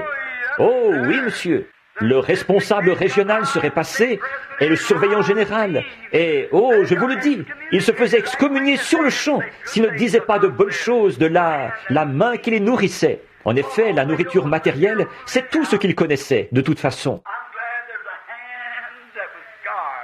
Je suis content qu'il y ait une main qui a été blessée, qui s'occupe de nourrir l'Église de Dieu. Remarquez, ensuite, je les ai tous vus prophétiser. Oh oui, notre roi, ainsi dit le Seigneur, monte. Or, ce qui est étrange, c'est qu'ils étaient réellement inspirés. Mais maintenant, regardez bien. Mais ce genre d'inspiration-là n'a pas touché cet homme de Dieu, Josaphat. Il a dit, un instant, je crois que j'ai fait une erreur là. Il y a quelque chose qui ne va pas. Je n'aurais pas dû m'impliquer là-dedans. Voyez, le bœuf connaît les tables de son maître. Voyez, il a dit, je vous demande pardon, monsieur le roi Achab, mais est-ce que vous n'en auriez pas un de plus, un autre prophète? Mais Achab dirait, eh bien, en voilà 400 qui sont tous d'accord, les hommes les plus instruits que nous ayons, et disent d'un commun accord, ceci est la volonté de Dieu. Ceci est la volonté de Dieu. Il a dit, je ne sais pas pourquoi, mais ça ne sonne pas juste dans son cœur. Amen. Oh, êtes-vous prêts? Voici. Il savait que ça ne sonnait pas comme la parole de Dieu. Il a dit, est-ce qu'il n'y en aurait pas un autre? Rien qu'un autre? Maintenant écoutez, Achab a dit, oui, nous avons un exalté. Nous en avons un du nom de Michée. Mais je te le dis, je le hais. Oh oui. Nous en avons encore un autre, mais il ne fait pas partie de notre organisation. Il y a belle lurette qui l'ont excommunié. Il est quelque part sur la colline là-bas. Il s'appelle Michée. Josaphat a dit, j'aimerais bien entendre ce qu'il a à dire. Amen. Vous le voyez, un type d'aujourd'hui. Est-ce qu'il n'y en aurait pas encore un, rien qu'un? Il a dit, oui, mais oh, c'est un fanatique. Il ne dit que des choses mauvaises à mon sujet tout le temps. Comment pouvait-il dire autre chose, alors que la parole de Dieu disait des choses mauvaises à son sujet? Mais il va même jusqu'à condamner notre organisation. Mais c'est un démolisseur d'église. Un point, c'est tout. Eh bien, les prophètes ont essayé de l'amener pour lui faire obtenir sa licence. Mais, oh, il n'a rien voulu savoir. Il est sorti de là en tapant du pied. Ce n'est qu'un vieux fanatique. Voyez? Josaphat avait suffisamment d'esprit de Dieu qui lui venait de son papa pour dire « J'aimerais l'entendre. Va le chercher. » Eh bien, je te préviens, il bave et tout le reste. Il n'a pas du tout la dignité des autres là. J'aimerais l'entendre. Mes brebis entendent ma voix. Elles ne suivent pas un étranger. Il se trouvait que Josaphat était un des agneaux de Dieu. Il a dit, ça ne sonne pas tout à fait juste. Ça n'a pas ce qu'il faut. Ça fait un bruit de ferraille, mais ça ne donne pas un son clair. Comme un airain qui résonne et une cymbale qui retentit. Ça ne sonne pas juste. C'est comme de verser des pois sur une peau de vache desséchée, comme disait Roy Davis. Ça ne sonne pas tout à fait juste. Il a dit, je voudrais entendre cet homme, le fanatique comme tu dis, celui qui refuse d'adhérer à votre organisation, celui qui a sa propre façon de penser. En effet, il savait que cet homme-là devait avoir la vérité, parce qu'il savait que ça ne l'était pas. Alors, il a dit, je vais l'envoyer chercher dans ce cas. Donc, ils sont partis dans les collines et sont descendus dans la ruelle, là où il prêchait, ou la petite mission. Voilà le messager qui arrive. Et pendant qu'ils étaient partis, oh là là, ça a vraiment été la folie furieuse. Tiens, même qu'un gars qui s'appelait Sédésias est allé se mettre des cornes sur la tête. Oh frère, il avait la révélation, parfaitement. Il avait de l'huile sur les mains et tout le reste. Il se donnait vraiment du bon temps. Oui, monsieur. Oh, ainsi dit le Seigneur, nous allons repousser la Syrie jusque dans son pays avec ses cornes. Il se donnait vraiment du bon temps. Alors le messager qui est arrivé a dit, Michée? Il a dit, oui. Es-tu le fils de Jimla? Oui, je le suis. Es-tu le prophète, l'exalté, le fanatique? Eh bien, ce doit être moi. Eh bien, le roi veut te voir. Ah oui? Michée le savait déjà, sans doute. Le Seigneur lui avait déjà dit pourquoi il y avait tout ce rassemblement là-bas. Alors, il s'est levé. Alors, il a dit, « Mais attends un peu, avant que tu commences ces réunions de réveil, je vais te dire sur quoi prêcher. » Bon, tous les autres prédicateurs, ils ne prêchent pas sur ces choses-là. Ne dis rien au sujet des courses de chevaux, et ne dis rien au sujet de ceci ou de ceci et de cela, parce que vois-tu, les autres prédicateurs, ils ne disent pas ça. Ils disaient, dis la même chose qu'eux. Or ça, c'est ce qui se passerait aujourd'hui. Maintenant, nous allons dire ce que dit l'Écriture. Il a dit, Michée, les autres prophètes ont prophétisé du bien à notre roi. Et bon, tu sais, c'est un homme imposant, autrement dit. Maintenant, il faut que tu dises la même chose que lui, et que tu prophétises du bien. Mon Dieu est vivant, je ne dirai que ce qui est, ainsi dit le Seigneur. Amen. Que Dieu nous donne des Michées. Tenez-vous-en à la parole. Il n'avait peut-être pas tout le fantastique que les autres avaient. Il n'avait peut-être pas le diplôme de l'autre, le doctorat en philosophie. Il n'avait peut-être pas le standing. Il n'était peut-être pas le grand docteur en théologie aux yeux des gens. Mais il avait la parole. Amen. Oh, c'est ça. Il savait que Dieu tiendrait sa parole. Alors il a dit, seulement ce que Dieu me dira de dire, je dirai la même chose que ce que Dieu dit. Et si Dieu prédit que ces jours vont venir, si cette chose mauvaise est prédite, l'adoration des femmes, ou l'intercession des saints, ou la communion des saints, s'il condamne toutes ces absurdités et ces autres choses. Et il est dit, de même que Jeannès et Jean Bresse s'opposèrent à Moïse, ces hommes feront de même dans les derniers jours. Je condamne cette chose, selon la parole de Dieu, et je dis que c'est mal. Tenez-vous-en à la parole. Peu m'importe toutes les sensations que vous pouvez éprouver, combien vous pouvez sauter et crier, combien vous pouvez faire ceci ou autre chose. Si l'Esprit de Dieu ne vous conduit pas à mener une vie pure, parfaite devant Dieu, condamnez la chose. Si Dieu avait voulu que vous donniez de l'huile, il aurait fait de vous un olivier ou un puits de pétrole du Texas. Je vais vous dire quelque chose. Avec Dieu, tout a sa raison d'être. Tenez-vous-en à la parole. Ce que la Bible dit, tenez-vous-y. C'est l'Urim Tumim de Dieu.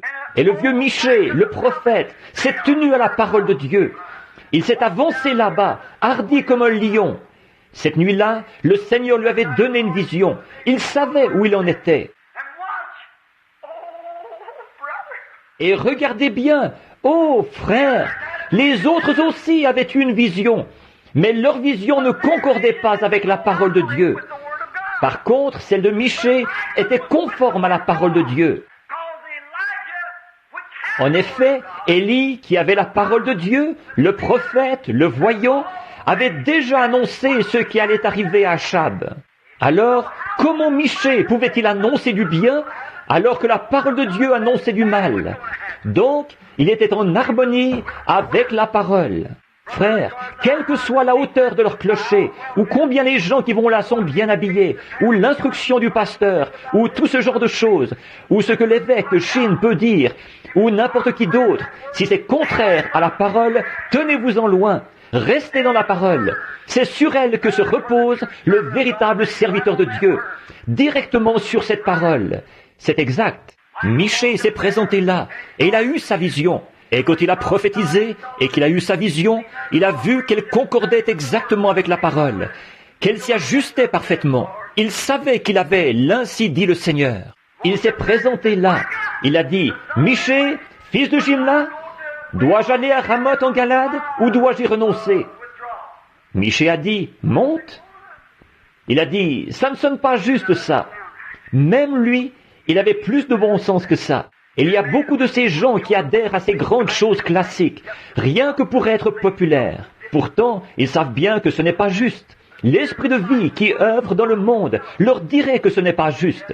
S'ils avaient la moindre lueur de vie en eux, ils recherchent tout ce fantastique, les grenouilles qui sautent et les moustiques qui volent, et de trembler, de sauter, de courir et tout, alors qu'ils savent que c'est en contradiction. Mais ils l'acceptent à cause d'une sensation. On s'en fiche des sensations. Je veux l'ainsi dit le Seigneur. C'est exact, ce que dit la parole. Or, je crois à une religion qui vient du cœur. Je crois à la joie que je peux éprouver.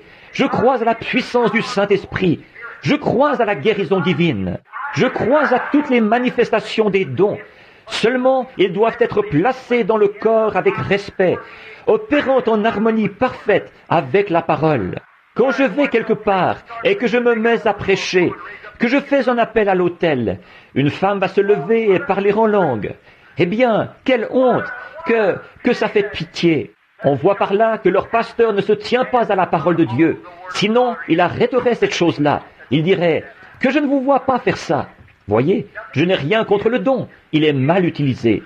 Voyez, et bien des choses, je pourrais prendre des heures là-dessus. Vous savez de quoi je parle. Et ça, c'est partout, chez les catholiques comme chez les protestants. Mais restez dans la parole. Remarquez, bon, et quand il a eu la vision, il est allé lui dire, il a dit, monte. Il a dit, combien de fois me faudra-t-il t'adjurer de me dire la vérité? Il a dit, mais j'ai vu Israël dispersé comme des brebis qui n'ont pas de berger. Il a dit, je te l'avais dit, je te l'avais dit, je savais ce qu'il allait dire avant que vous l'ameniez ici. C'est exact, il ne pouvait rien dire d'autre. Il avait la parole de Dieu. Il ne pouvait pas faire autrement que de condamner la chose. Et ce soir, je dis à la lumière de la Bible, je condamne ces absurdités, les sensations, le fanatisme et tout ce qui dit, la parole de Dieu, ce n'est pas important. Et c'est l'Église qui a raison. Et toutes ces choses. Je condamne cela au nom de Jésus-Christ, sur l'autorité de la parole de Dieu. Que les cieux et la terre passent, mais la parole de Dieu demeurera la vérité pour toujours. C'est exact. Donc il a dit, monte si tu veux. Et qu'est-ce qui s'est passé? Ce type qui avait tout ce sensationnel, qui s'était donné du bon temps, il s'est approché, parce qu'il était à la tête de l'Église. Il s'est approché et il l'a frappé sur la joue, il l'a giflé. Oh, je l'entends dire, tu es un faux, espèce d'exalté. Par où l'Esprit de Dieu est-il sorti de moi quand il est allé à toi? Il a dit, sais-tu ce que j'ai vu? Il a dit, pendant que vous vous donniez tous du bon temps ici, et que vous faisiez la super fiesta ici, comme on dit, au même moment, il se passait quelque chose au ciel. Et je vous le dis, pendant que les fils prodigues sont dans la porcherie, et que l'Amérique danse au rythme du boogie-woogie et du rock'n'roll, avec leurs Elvis Presley et leurs Kiem Susi, il y a une réunion qui a lieu au ciel en ce moment. Il a dit, Dieu a ouvert les volets, et il m'a laissé regarder à l'intérieur. Pendant que vous vous amusiez avec votre rock'n'roll, Dieu m'a laissé regarder dans le ciel. Et là, j'ai vu quelque chose. Il a dit, qu'est-ce que tu as vu? Il a dit, j'ai vu la grande armée de Dieu. Dieu assis, à sa droite et à sa gauche. Il y avait des anges d'un côté et de l'autre. Il a dit, quand j'ai vu les anges, l'un assis d'un côté et l'autre de l'autre, l'armée du ciel rassemblée en haut. Il a dit, Dieu a dit, qui vais-je envoyer? Oh là là, écoutez, qui puis-je envoyer pour que nous fassions monter Achab là-bas, pour accomplir ma parole, qui était prononcée par mon prophète? Tenez-vous-en à la parole, frère, sans vous arrêter au nombre de soirées de rock'n'roll qu'ils peuvent faire. Il y a combien ils jouent de cette musique-là à l'église? Il y a combien ils font ce numéro-là à l'église? Il y a combien ils font ceci, cela ou autre chose? Tenez-vous-en à la parole. C'est exact. Dieu tient sa parole chaque fois. Remarquez, mais il a dit, qui pouvons-nous envoyer? Qui pouvons-nous envoyer là-bas pour faire monter Achab? Parce qu'il faut que ça s'accomplisse. Et il a dit, j'ai vu un esprit de mensonge s'approcher. Il a dit, envoie-moi. Je descendrai et je m'introduirai dans chacun de ces évêques et de ces prophètes, et dans tous les surveillants généraux et tous les autres. Et je les inspirerai pour qu'ils prophétisent un mensonge, pour arriver à les faire monter là-bas.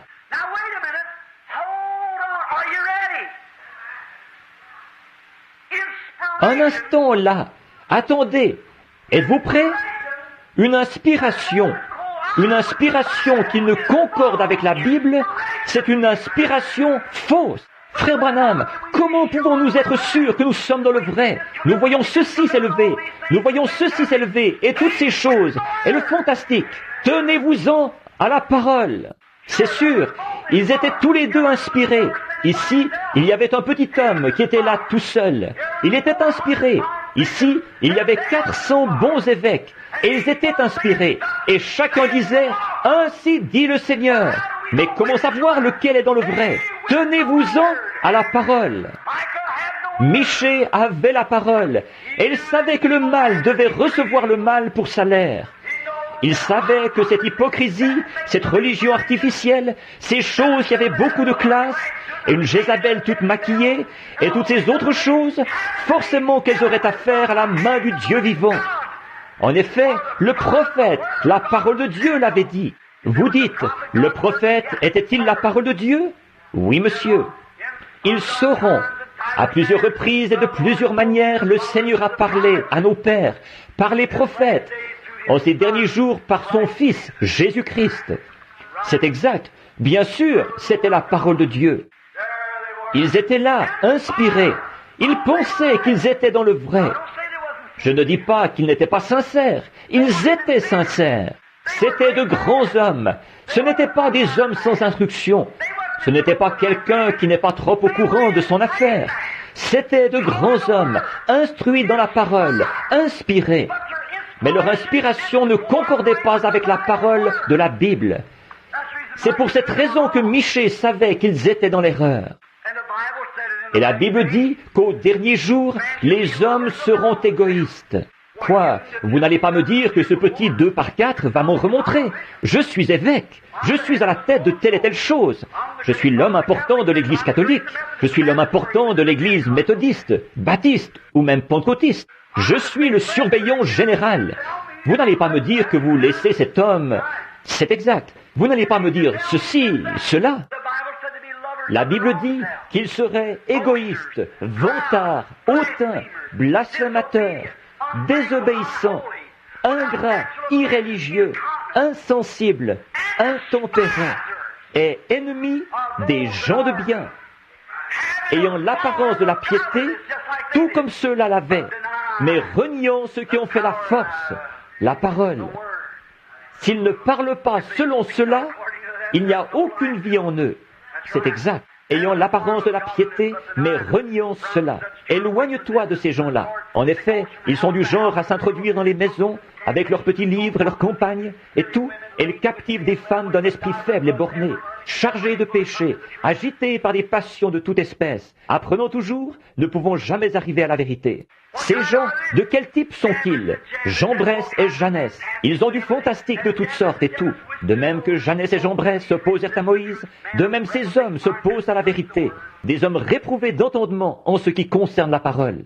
Ils essayent de prendre la parole de Dieu pour la pervertir, la transformer en autre chose, quelque chose de fantastique, ou une organisation religieuse, ou se bâtir une grande réputation, ou se faire un grand nom. Éloigne-toi de ces gens-là. Tenez-vous-en à la parole. Qu'est-ce qui s'est passé? Il a dit, j'ai vu cet esprit de mensonge qui a dit, je descendrai les inspirer, je leur ferai prophétiser un mensonge. Et ces hommes qui voulaient tant plaire au public, ô Dieu, aide-nous. Ils voulaient tant prendre ça, être un docteur ayant la démangeaison d'entendre des choses agréables, qui se ferait détourner de la vérité pour se tourner vers les fables, comme le Saint-Esprit nous a prévenus et nous a dit qu'il serait dans les derniers jours. Ils veulent tant acquérir une popularité personnelle, plus de temps à la radio, plus de temps à la télévision, ou une plus grande renommée, ou plus de possession dans l'Église, quelque chose de plus grand, en s'élevant eux-mêmes. Ils veulent tellement faire ça qu'ils ne regardent pas ce que la parole en dit. Mais Michée, lui, il regardait à la parole. Il avait la vérité, il avait la parole. Remarquez, alors il a annoncé ce qui allait arriver. Et ce type s'est approché de lui et il l'a giflé. Il a dit, par où l'Esprit de Dieu est-il sorti? Il a dit, tu le verras quand tu iras de chambre en chambre pour te cacher. Et Achab a dit, mettez cet homme en prison. Enfin, faites cesser toutes ces réunions. On ne veut plus de ces numéros d'exaltés ici. Ne vous en faites pas, ça va venir, ça. Mettez-le en prison et nourrissez-le du pain et de l'eau de l'affliction. Et quand je reviendrai en paix, je m'occuperai de lui. Autrement dit, je lui ferai couper la tête. Le brave Michée, il s'appuyait sur la parole de Dieu.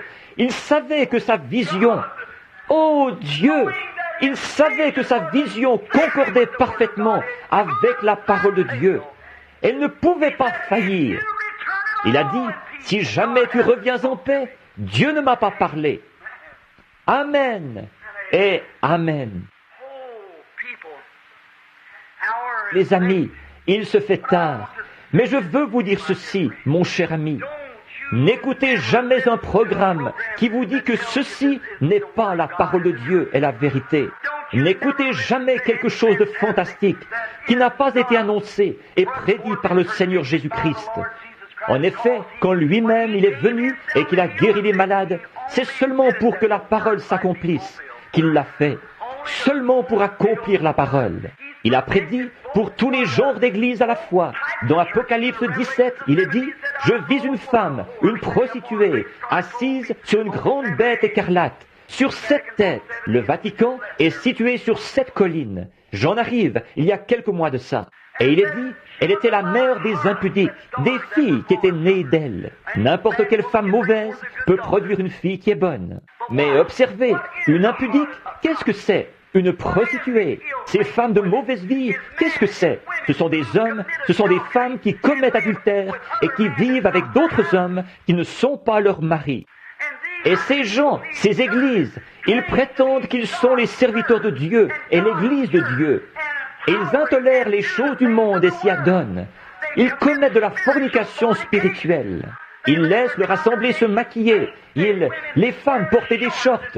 Et ils les laissent sortir et s'habiller comme le monde. Et ils ne condamnent jamais ça. Ils laissent les hommes fumer une petite cigarette en société ou consommer de l'alcool. Ils les laissent faire leur petite partie de cartes et jouer au billard au sous-sol et avoir les bals étudiants et les soirées dansantes dans l'église et des soupers où on sert de la soupe et tout le reste. Elles enseignent une petite théologie insignifiante au lieu de la parole du Dieu vivant. Vous savez que c'est la vérité. C'est insignifiant, puéril, efféminé, je ne sais quoi, du diable. Et au nom de Christ, je condamne la chose à la lumière de la parole de Dieu. Et je dis que nous devons être régénérés, inspirés du Saint-Esprit, nés de nouveau, marcher dans l'humilité et dans la présence de Dieu, si nous voulons jamais parvenir à l'enlèvement dans les jours à venir. Tournez-vous des choses de Dieu. Peuple, tombez à genoux. Église de Dieu, toi qui prétends avoir embrassé le bord des bénédictions de Dieu, tiens-toi à la parole de Dieu. Et tout ce qui est contraire, détourne-t'en tout de suite et continue à avancer. Les lumières du soir sont là. Le Seigneur Jésus vient bientôt. Pouvons-nous courber la tête un petit instant ?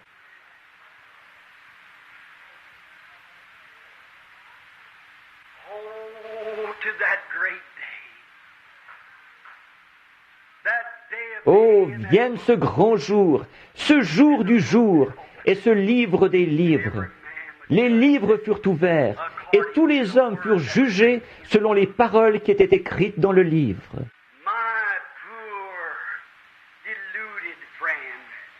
Mon pauvre ami, qui est dans l'erreur, non pas, oui, mon ami, et toi qui as essayé en vain et qui as lutté contre l'air. Tout comme un oiseau, j'ai remarqué, il cherchait à se frapper la tête contre une fenêtre pour éteindre la lumière. Qu'est-ce qu'il a fait ? Il s'est fracassé la cervelle, c'est tout. La lumière a continué à briller. Un jour, là-haut, dans la statue de la liberté, en haut, dans le grand bras, il y avait des petits oiseaux morts qui gisaient partout. J'ai dit, qu'est-ce qui s'est passé ? L'homme a dit, il y a eu de l'orage la nuit passée, et pendant l'orage, ces petits oiseaux ont volé dans la lumière. Au lieu de se servir de la lumière pour se mettre à l'abri, ils ont essayé d'éteindre la lumière en la frappant avec leurs petites ailes, et ils se sont fracassés la cervelle. Ne cherchez pas à vous creuser la cervelle pour faire dire à la parole de Dieu quelque chose qu'elle ne dit pas. Ne cherchez pas à vous mesurer aux associations d'aujourd'hui. Parce que si vous aimez le monde ou les choses du monde, l'amour de Dieu n'est pas en vous. Pourquoi ne pas simplement prendre la lumière de l'Évangile pour voler vous mettre à l'abri ce soir ? Oh, protège-nous, ô Dieu. Père Céleste, alors que des hommes et des femmes sont assis ici, des garçons et des filles, un peuple en route vers l'éternité, le pétrole et la lumière cosmique de ce monde, avec les 16 éléments différents dont nous sommes formés. Dans leur corps se trouve une âme qui est d'un grand prix, le commencement, le début. Je te prie, Seigneur, de traiter avec ce cœur en ce moment, cette âme, ce point tendre qui vit à jamais et qui nous donne le mouvement. Je te prie de sauver chaque pécheur perdu ce soir, qu'il prenne conscience que ces grandes bornes routières que nous franchissons, ces panneaux de signalisation qui projettent de la lumière des deux côtés de la route, tout cela ne fait qu'annoncer l'apparition prochaine du juste, le Seigneur Jésus. Être son ami à lui, c'est la vie.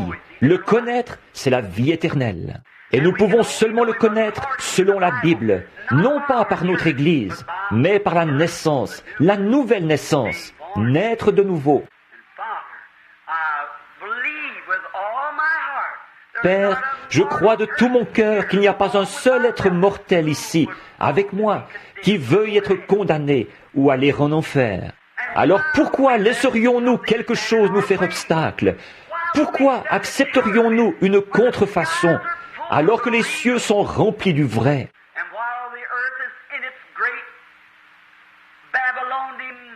Et pendant que la terre est occupée à sa grande beuverie babylonienne, à boire du vin, à faire la bombe, les femmes à moitié habillées, des concubines comme Nebuchadnezzar en avait, il y a une main qui écrit quelque chose sur la muraille. Les voyants voient la chose approcher, eux qui montent plus haut que la personne ordinaire. Nous le voyons parce que c'est écrit dans la parole. Plus d'eau, mais le feu cette fois. Et nous voyons l'écriture sur la muraille. Nous voyons que toutes les nations sont condamnées. Et Dieu emportera son Église, ceux qui sont nés de nouveau. L'heure vient où ceux de l'âge de Luther, ceux de l'âge méthodiste, ceux de tous les âges qui se sont endormis avec des cœurs sincères en Dieu, quand le maïs n'était qu'une petite feuille et quand il était une aigrette. Mais là, ensemble, toute cette vie sera rassemblée et la résurrection aura lieu. Tous ces gens formeront le glorieux et beau corps du Seigneur Jésus. Et c'est pour bientôt. Tu as dit, ceux qui rejettent cela seront jetés dans les ténèbres du dehors, où il y aura des pleurs, des gémissements et des grincements de dents. Dieu notre Père, il n'y a pas une seule personne qui veuille se retrouver là. Ô Dieu, fais-nous miséricorde. Nous sommes là avec des cœurs contris et la tête tournée vers la poussière d'où tu nous as tirés. Et si tu tardes, nous y retournerons. Ô Dieu, sois miséricordieux envers nous, alors que j'intercède pour cet auditoire en attente. Après le message de ce soir, je te prie d'ouvrir les yeux des gens pour qu'ils se rendent compte qu'ils sont dans ta présence. Et pendant que nous avons la tête inclinée, est-ce qu'il y a une personne ici, ou plutôt, combien d'entre vous, sûrement qu'il y en aura beaucoup, vous êtes conscient que votre vie n'a pas été à la hauteur de la parole de Dieu? Vous avez traînassé, vous avez cru à moitié, vous avez adopté un peu du monde et un peu de ceci et un peu de cela, et vous en avez par-dessus la tête ce soir. Oh, vous avez adhéré à l'Église, c'est vrai. Peut-être que vous ne l'avez pas fait, je ne sais pas. Mais devant Dieu, dans la présence duquel nous pourrions nous trouver avant demain matin, il se pourrait qu'un missile atomique détruise tout, que tout soit anéanti, avant que le jour se lève demain matin. Rappelez-vous, il fait jour en Russie en ce moment. Il a dit, de 2 personnes qui seront au lit, ce devra être la nuit quelque part quand il viendra, l'une sera prise, l'autre laissée. Avez-vous l'assurance dans votre cœur, à la lumière de la parole de Dieu, que vous êtes nés de nouveau de l'Esprit de Dieu, et que les fruits de l'Esprit accompagnent votre vie, par l'amour, la joie, la paix, la longanimité, la bonté, la foi, la douceur, la patience, que tout cela vous accompagne? Si ce n'est pas le cas, voulez-vous avoir assez de bon sens, si vous me permettez de le dire comme ça, pour lever la main vers Dieu et reconnaître que vous avez tort, en disant « Ô Dieu, sois miséricordieux envers moi, aide-moi à être le genre de chrétien que tu voudrais que je sois, en me donnant le Saint-Esprit pour me permettre de mener une vie sainte. » Voulez-vous simplement lever la main vers Dieu? Que Dieu bénisse chacun. Il y a beaucoup de mains levées. Maintenant, y en a-t-il d'autres qui aimeraient lever la main, qui ne l'ont pas encore fait? Voulez-vous lever la main? Les femmes, que Dieu vous bénisse. Les hommes, les femmes, est-ce que vous... Que Dieu vous bénisse, madame. Que Dieu vous bénisse, madame. Que Dieu vous bénisse, monsieur. Que Dieu vous bénisse, sœur. Que Dieu te bénisse, petit garçon. Est-ce que vous vous rendez compte du sérieux de ceci? Vous ne venez pas à l'église juste pour entendre un message, ou pour voir un messager, je veux dire. Vous venez pour entendre le message. Et le message, c'est le Saint-Esprit qui prend la parole de Dieu et qui vous la transmet. Alors, qu'est-ce que vous en pensez? Peut-être que demain matin, il sera trop tard. Est-ce que vous voulez bien, dans la présence de Dieu, lever la main, vous qui ne l'avez pas encore fait, pour dire « Ô Dieu, sois miséricordieux envers moi. Je veux ton esprit en moi. » En effet, que Dieu vous bénisse, monsieur. Que Dieu vous bénisse. Que Dieu vous bénisse au fond. Que Dieu vous bénisse. Et vous, et vous, et vous. Oui, que Dieu vous bénisse, monsieur. Que Dieu vous bénisse, monsieur. Est-ce que vous voudriez dire « Ô Dieu, je descends dans la maison du potier. J'en ai par-dessus la tête. J'ai toujours voulu avoir une vie consacrée. Et ce soir, je descends dans la maison du potier pour donner mon cœur et dire « Ô Dieu, mets-le en morceaux et donne-moi un cœur nouveau, un esprit nouveau, et mets ton esprit en plein centre de celui-ci. Et que ma vie s'écoule en se conformant à ta parole. Fais de moi un Michée de ce jour-ci, que je puisse m'appuyer sur l'ainsi dit le Seigneur, et que ma vision et ma vie que je mène devant toi, non pas moi, mais que l'Esprit en moi mène la vie que la Bible demande. C'est comme ça que je veux être. Ô Dieu, par ta miséricorde, rends-moi ainsi. Quelqu'un là qui n'aurait pas levé la main, voulez-vous le faire maintenant? Que Dieu vous bénisse, madame. Que Dieu vous bénisse. Que Dieu vous bénisse, madame. Que Dieu vous bénisse. Restez assis bien tranquillement pendant que vous priez maintenant. Toutes les têtes inclinées, tous les yeux fermés, tout le monde en prière. Tout doucement, gentiment, acceptez-le maintenant.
Tout seul avec Dieu maintenant.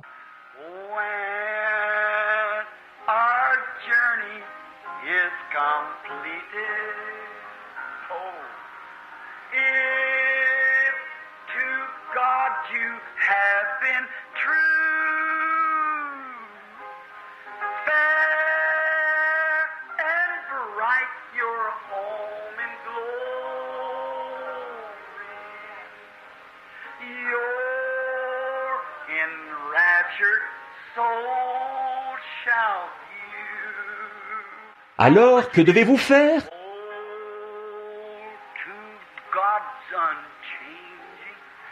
Et c'est sa parole.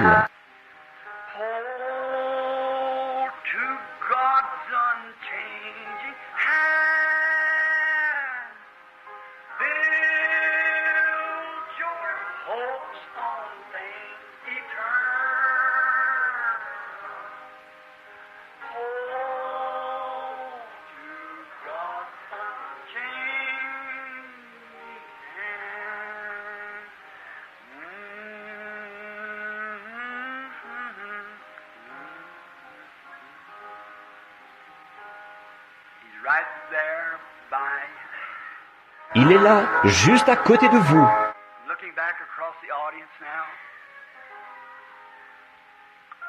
to a dear little man. Told his sweetheart, Je regarde maintenant dans l'auditoire vers un cher petit homme. Il a dit au revoir à sa chérie l'autre jour, seulement pour un petit moment. goodbye for just a little while. Il y en a un autre assis quelque part, et il a dit au revoir à sa chérie, pour un petit moment seulement. Unchanging. Quand elles sont parties, elles tenaient la main du Dieu vivant. Their beloved husbands are here tonight. Leurs époux bien-aimés sont ici ce soir. Ils tiennent la main du Dieu vivant, en sachant que les chéris se reverront. Be if they didn't Oh, have qu'est-ce que ce serait s'ils n'avaient pas ça? Oh, build your hopes on things eternal. Oh, bâtis ton espoir sur les choses éternelles. Tiens la main du Dieu vivant. Our Heavenly Father, as the music sweetly chording, Notre Père Céleste, en ce moment, la musique joue doucement. Et c'est un message.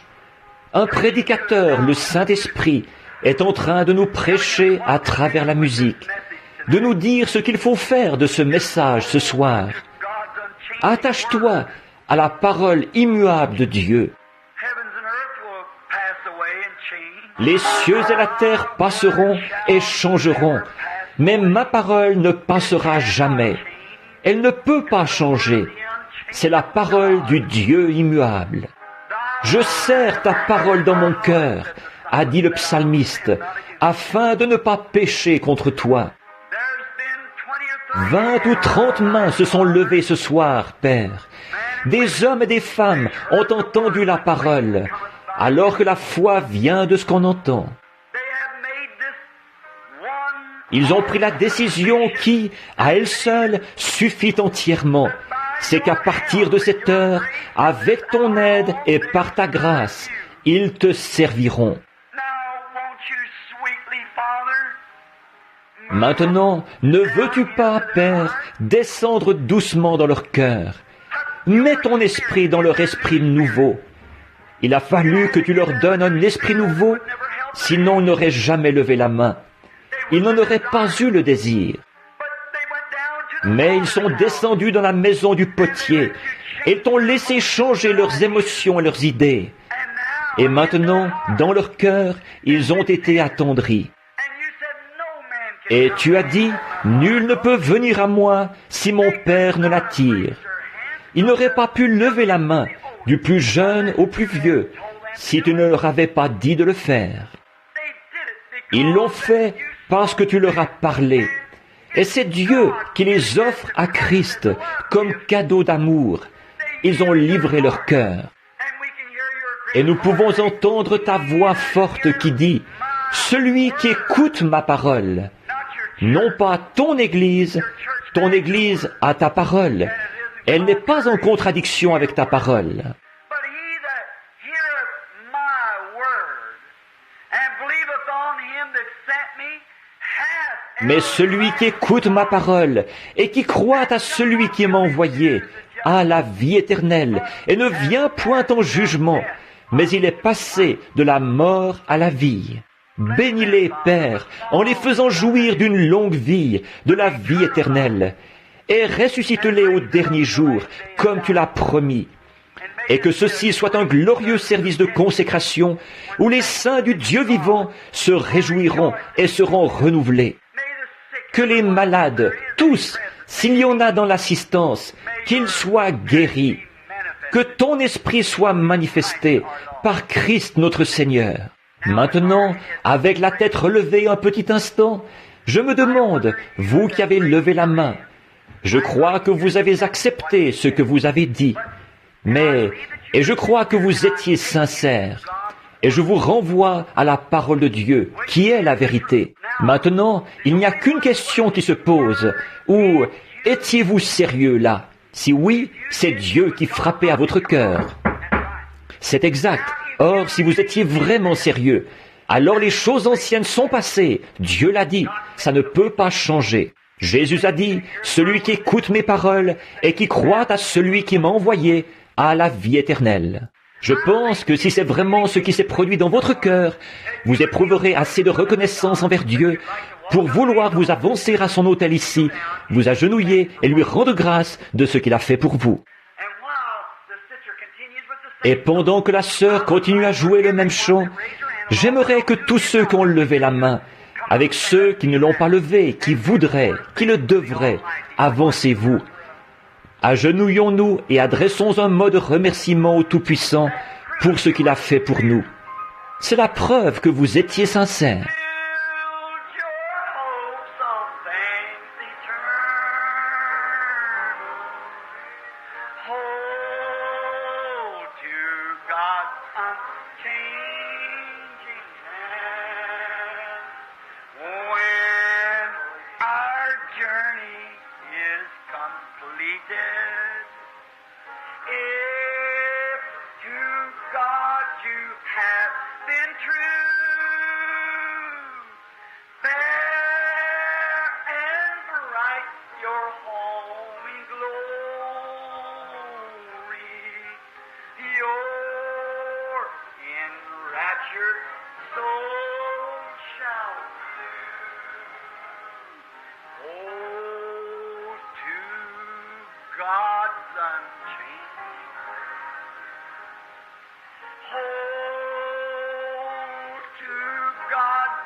Changing hand, build your hopes on things eternal. Hold to God's unchanging hand. Oh, I'm going through. Oh, j'irai jusqu'au bout. Maintenant, je me demande, il y a beaucoup de pasteurs et d'évangélistes avec nous ce soir qui aiment voir des âmes entrer dans le royaume de Dieu. Je me demande, les frères, si vous... Viens, pasteur. Et je me demande si les frères voudraient venir se placer en avant ici. Nous allons prier pour ces chers gens. Savez-vous quoi? D'après la parole, et je la mets à l'épreuve, à l'essai, ils ont levé la main pour témoigner de ce qu'ils allaient accepter la parole éternelle de Dieu ce soir et croire. Et j'ai dit, maintenant nous avons prié. Maintenant, regardez ce que Jésus a dit. Reportons-nous à la parole, là. Nous avons beaucoup de fantastique, mais reportons-nous à la parole. Jésus a dit, celui qui écoute ma parole et qui croit à celui qui m'a envoyé a la vie éternelle et ne vient point en jugement, mais il est passé de la mort à la vie. Dieu l'a dit. La question est réglée pour toujours.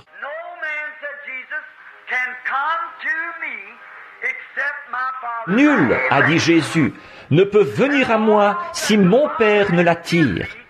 Et tous ceux que le Père m'a donnés viendront à moi. Aucun n'est perdu. Celui qui mange ma chair et qui boit mon sang a la vie éternelle. Et je le ressusciterai au dernier jour. Oh, comme c'est merveilleux de regarder cet autel, alors qu'une âme vaut 10 000 mondes. Ils ne sont pas du tout venus pour adhérer à une église. Ils sont venus parce qu'ils sont membres du corps de Christ. Ils sont venus ici pour rendre grâce et pour prier. Et je prie le Saint-Esprit d'oindre et de remplir chaque cœur d'un bout à l'autre de l'autel ce soir, d'un esprit paisible, doux et humble, qui produira les fruits et la justice de Christ tant qu'il y aura un souffle de vie dans leur corps, et jusqu'à ce qu'ils rentrent à la maison dans la gloire. Est-ce que les évangélistes et les pasteurs voudraient venir se placer ici avec nous pendant que nous prions, s'il vous plaît? Chacun, quelles que soient les églises auxquelles vous êtes affiliés, ça n'a rien à y voir. Nous voulons simplement que vous veniez tout autour des gens.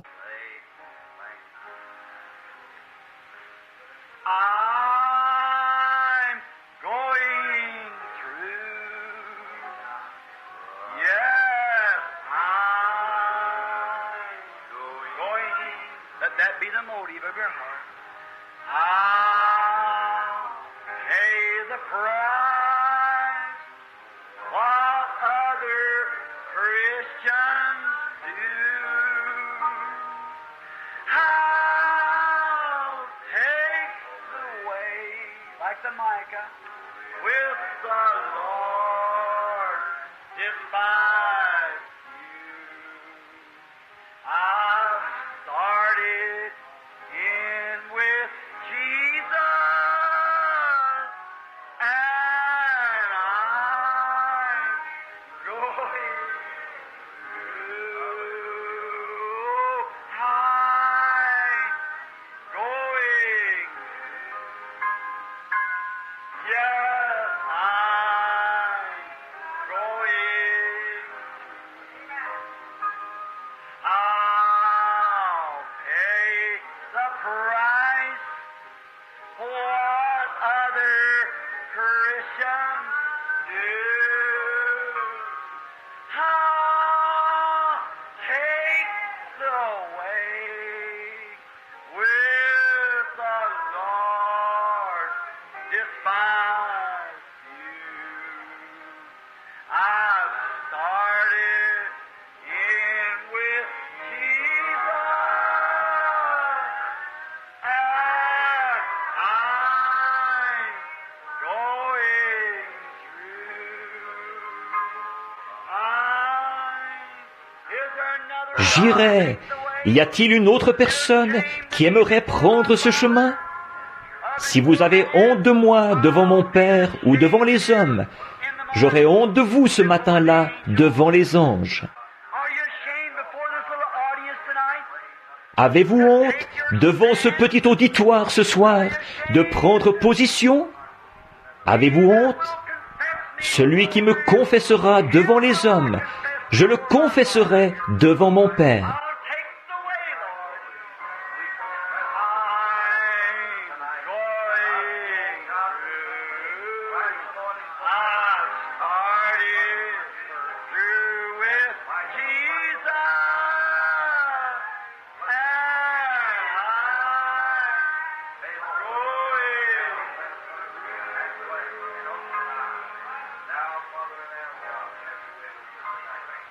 Just be in prayer, everybody, while they're offering. Soyez en prière, tout le monde, pendant qu'ils rendent grâce à Dieu de leur avoir pardonné leurs péchés. Oh God, the Father and Redeemer of mankind.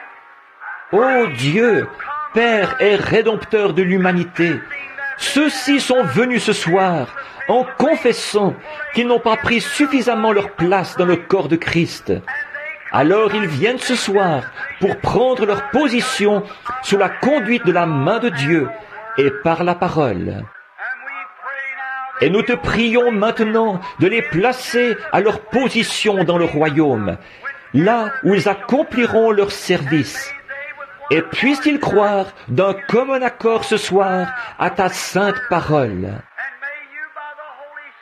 Et puisses-tu par le Saint-Esprit leur parler, et qu'ils soient simplement, par l'inspiration, guidés vers la position à laquelle tu les as appelés, dans le corps de Christ. Ô Dieu, combien nous te remercions de ceci. C'est quelque chose de glorieux à tes yeux.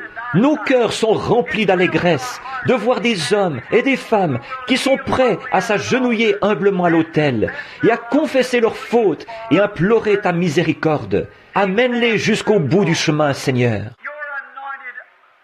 Tes serviteurs oints, les ministres de la parole, se tiennent auprès de ces gens, et je me tiens ici, près de cette chair sacrée. C'est un moment merveilleux. Les anges de Dieu se sont installés. Ils campent autour de ce bâtiment ce soir. En effet, il est écrit dans la parole, les anges de Dieu campent autour de ceux qui le craignent. Et au milieu de ce glorieux monde invisible qui nous entoure en ce moment, qui dirige nos émotions pour nous amener à la repentance, pour nous faire voir ce qui est mal, que nous avons mal agi.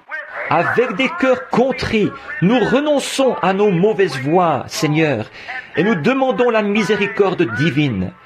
Et que le Saint-Esprit, qui nous a promis la miséricorde, l'accorde à chacun de nous, alors que nous supplions Dieu humblement, que nous lui demandons d'accomplir sa parole et de façonner nos vies et notre caractère pour qu'il s'accorde avec sa parole.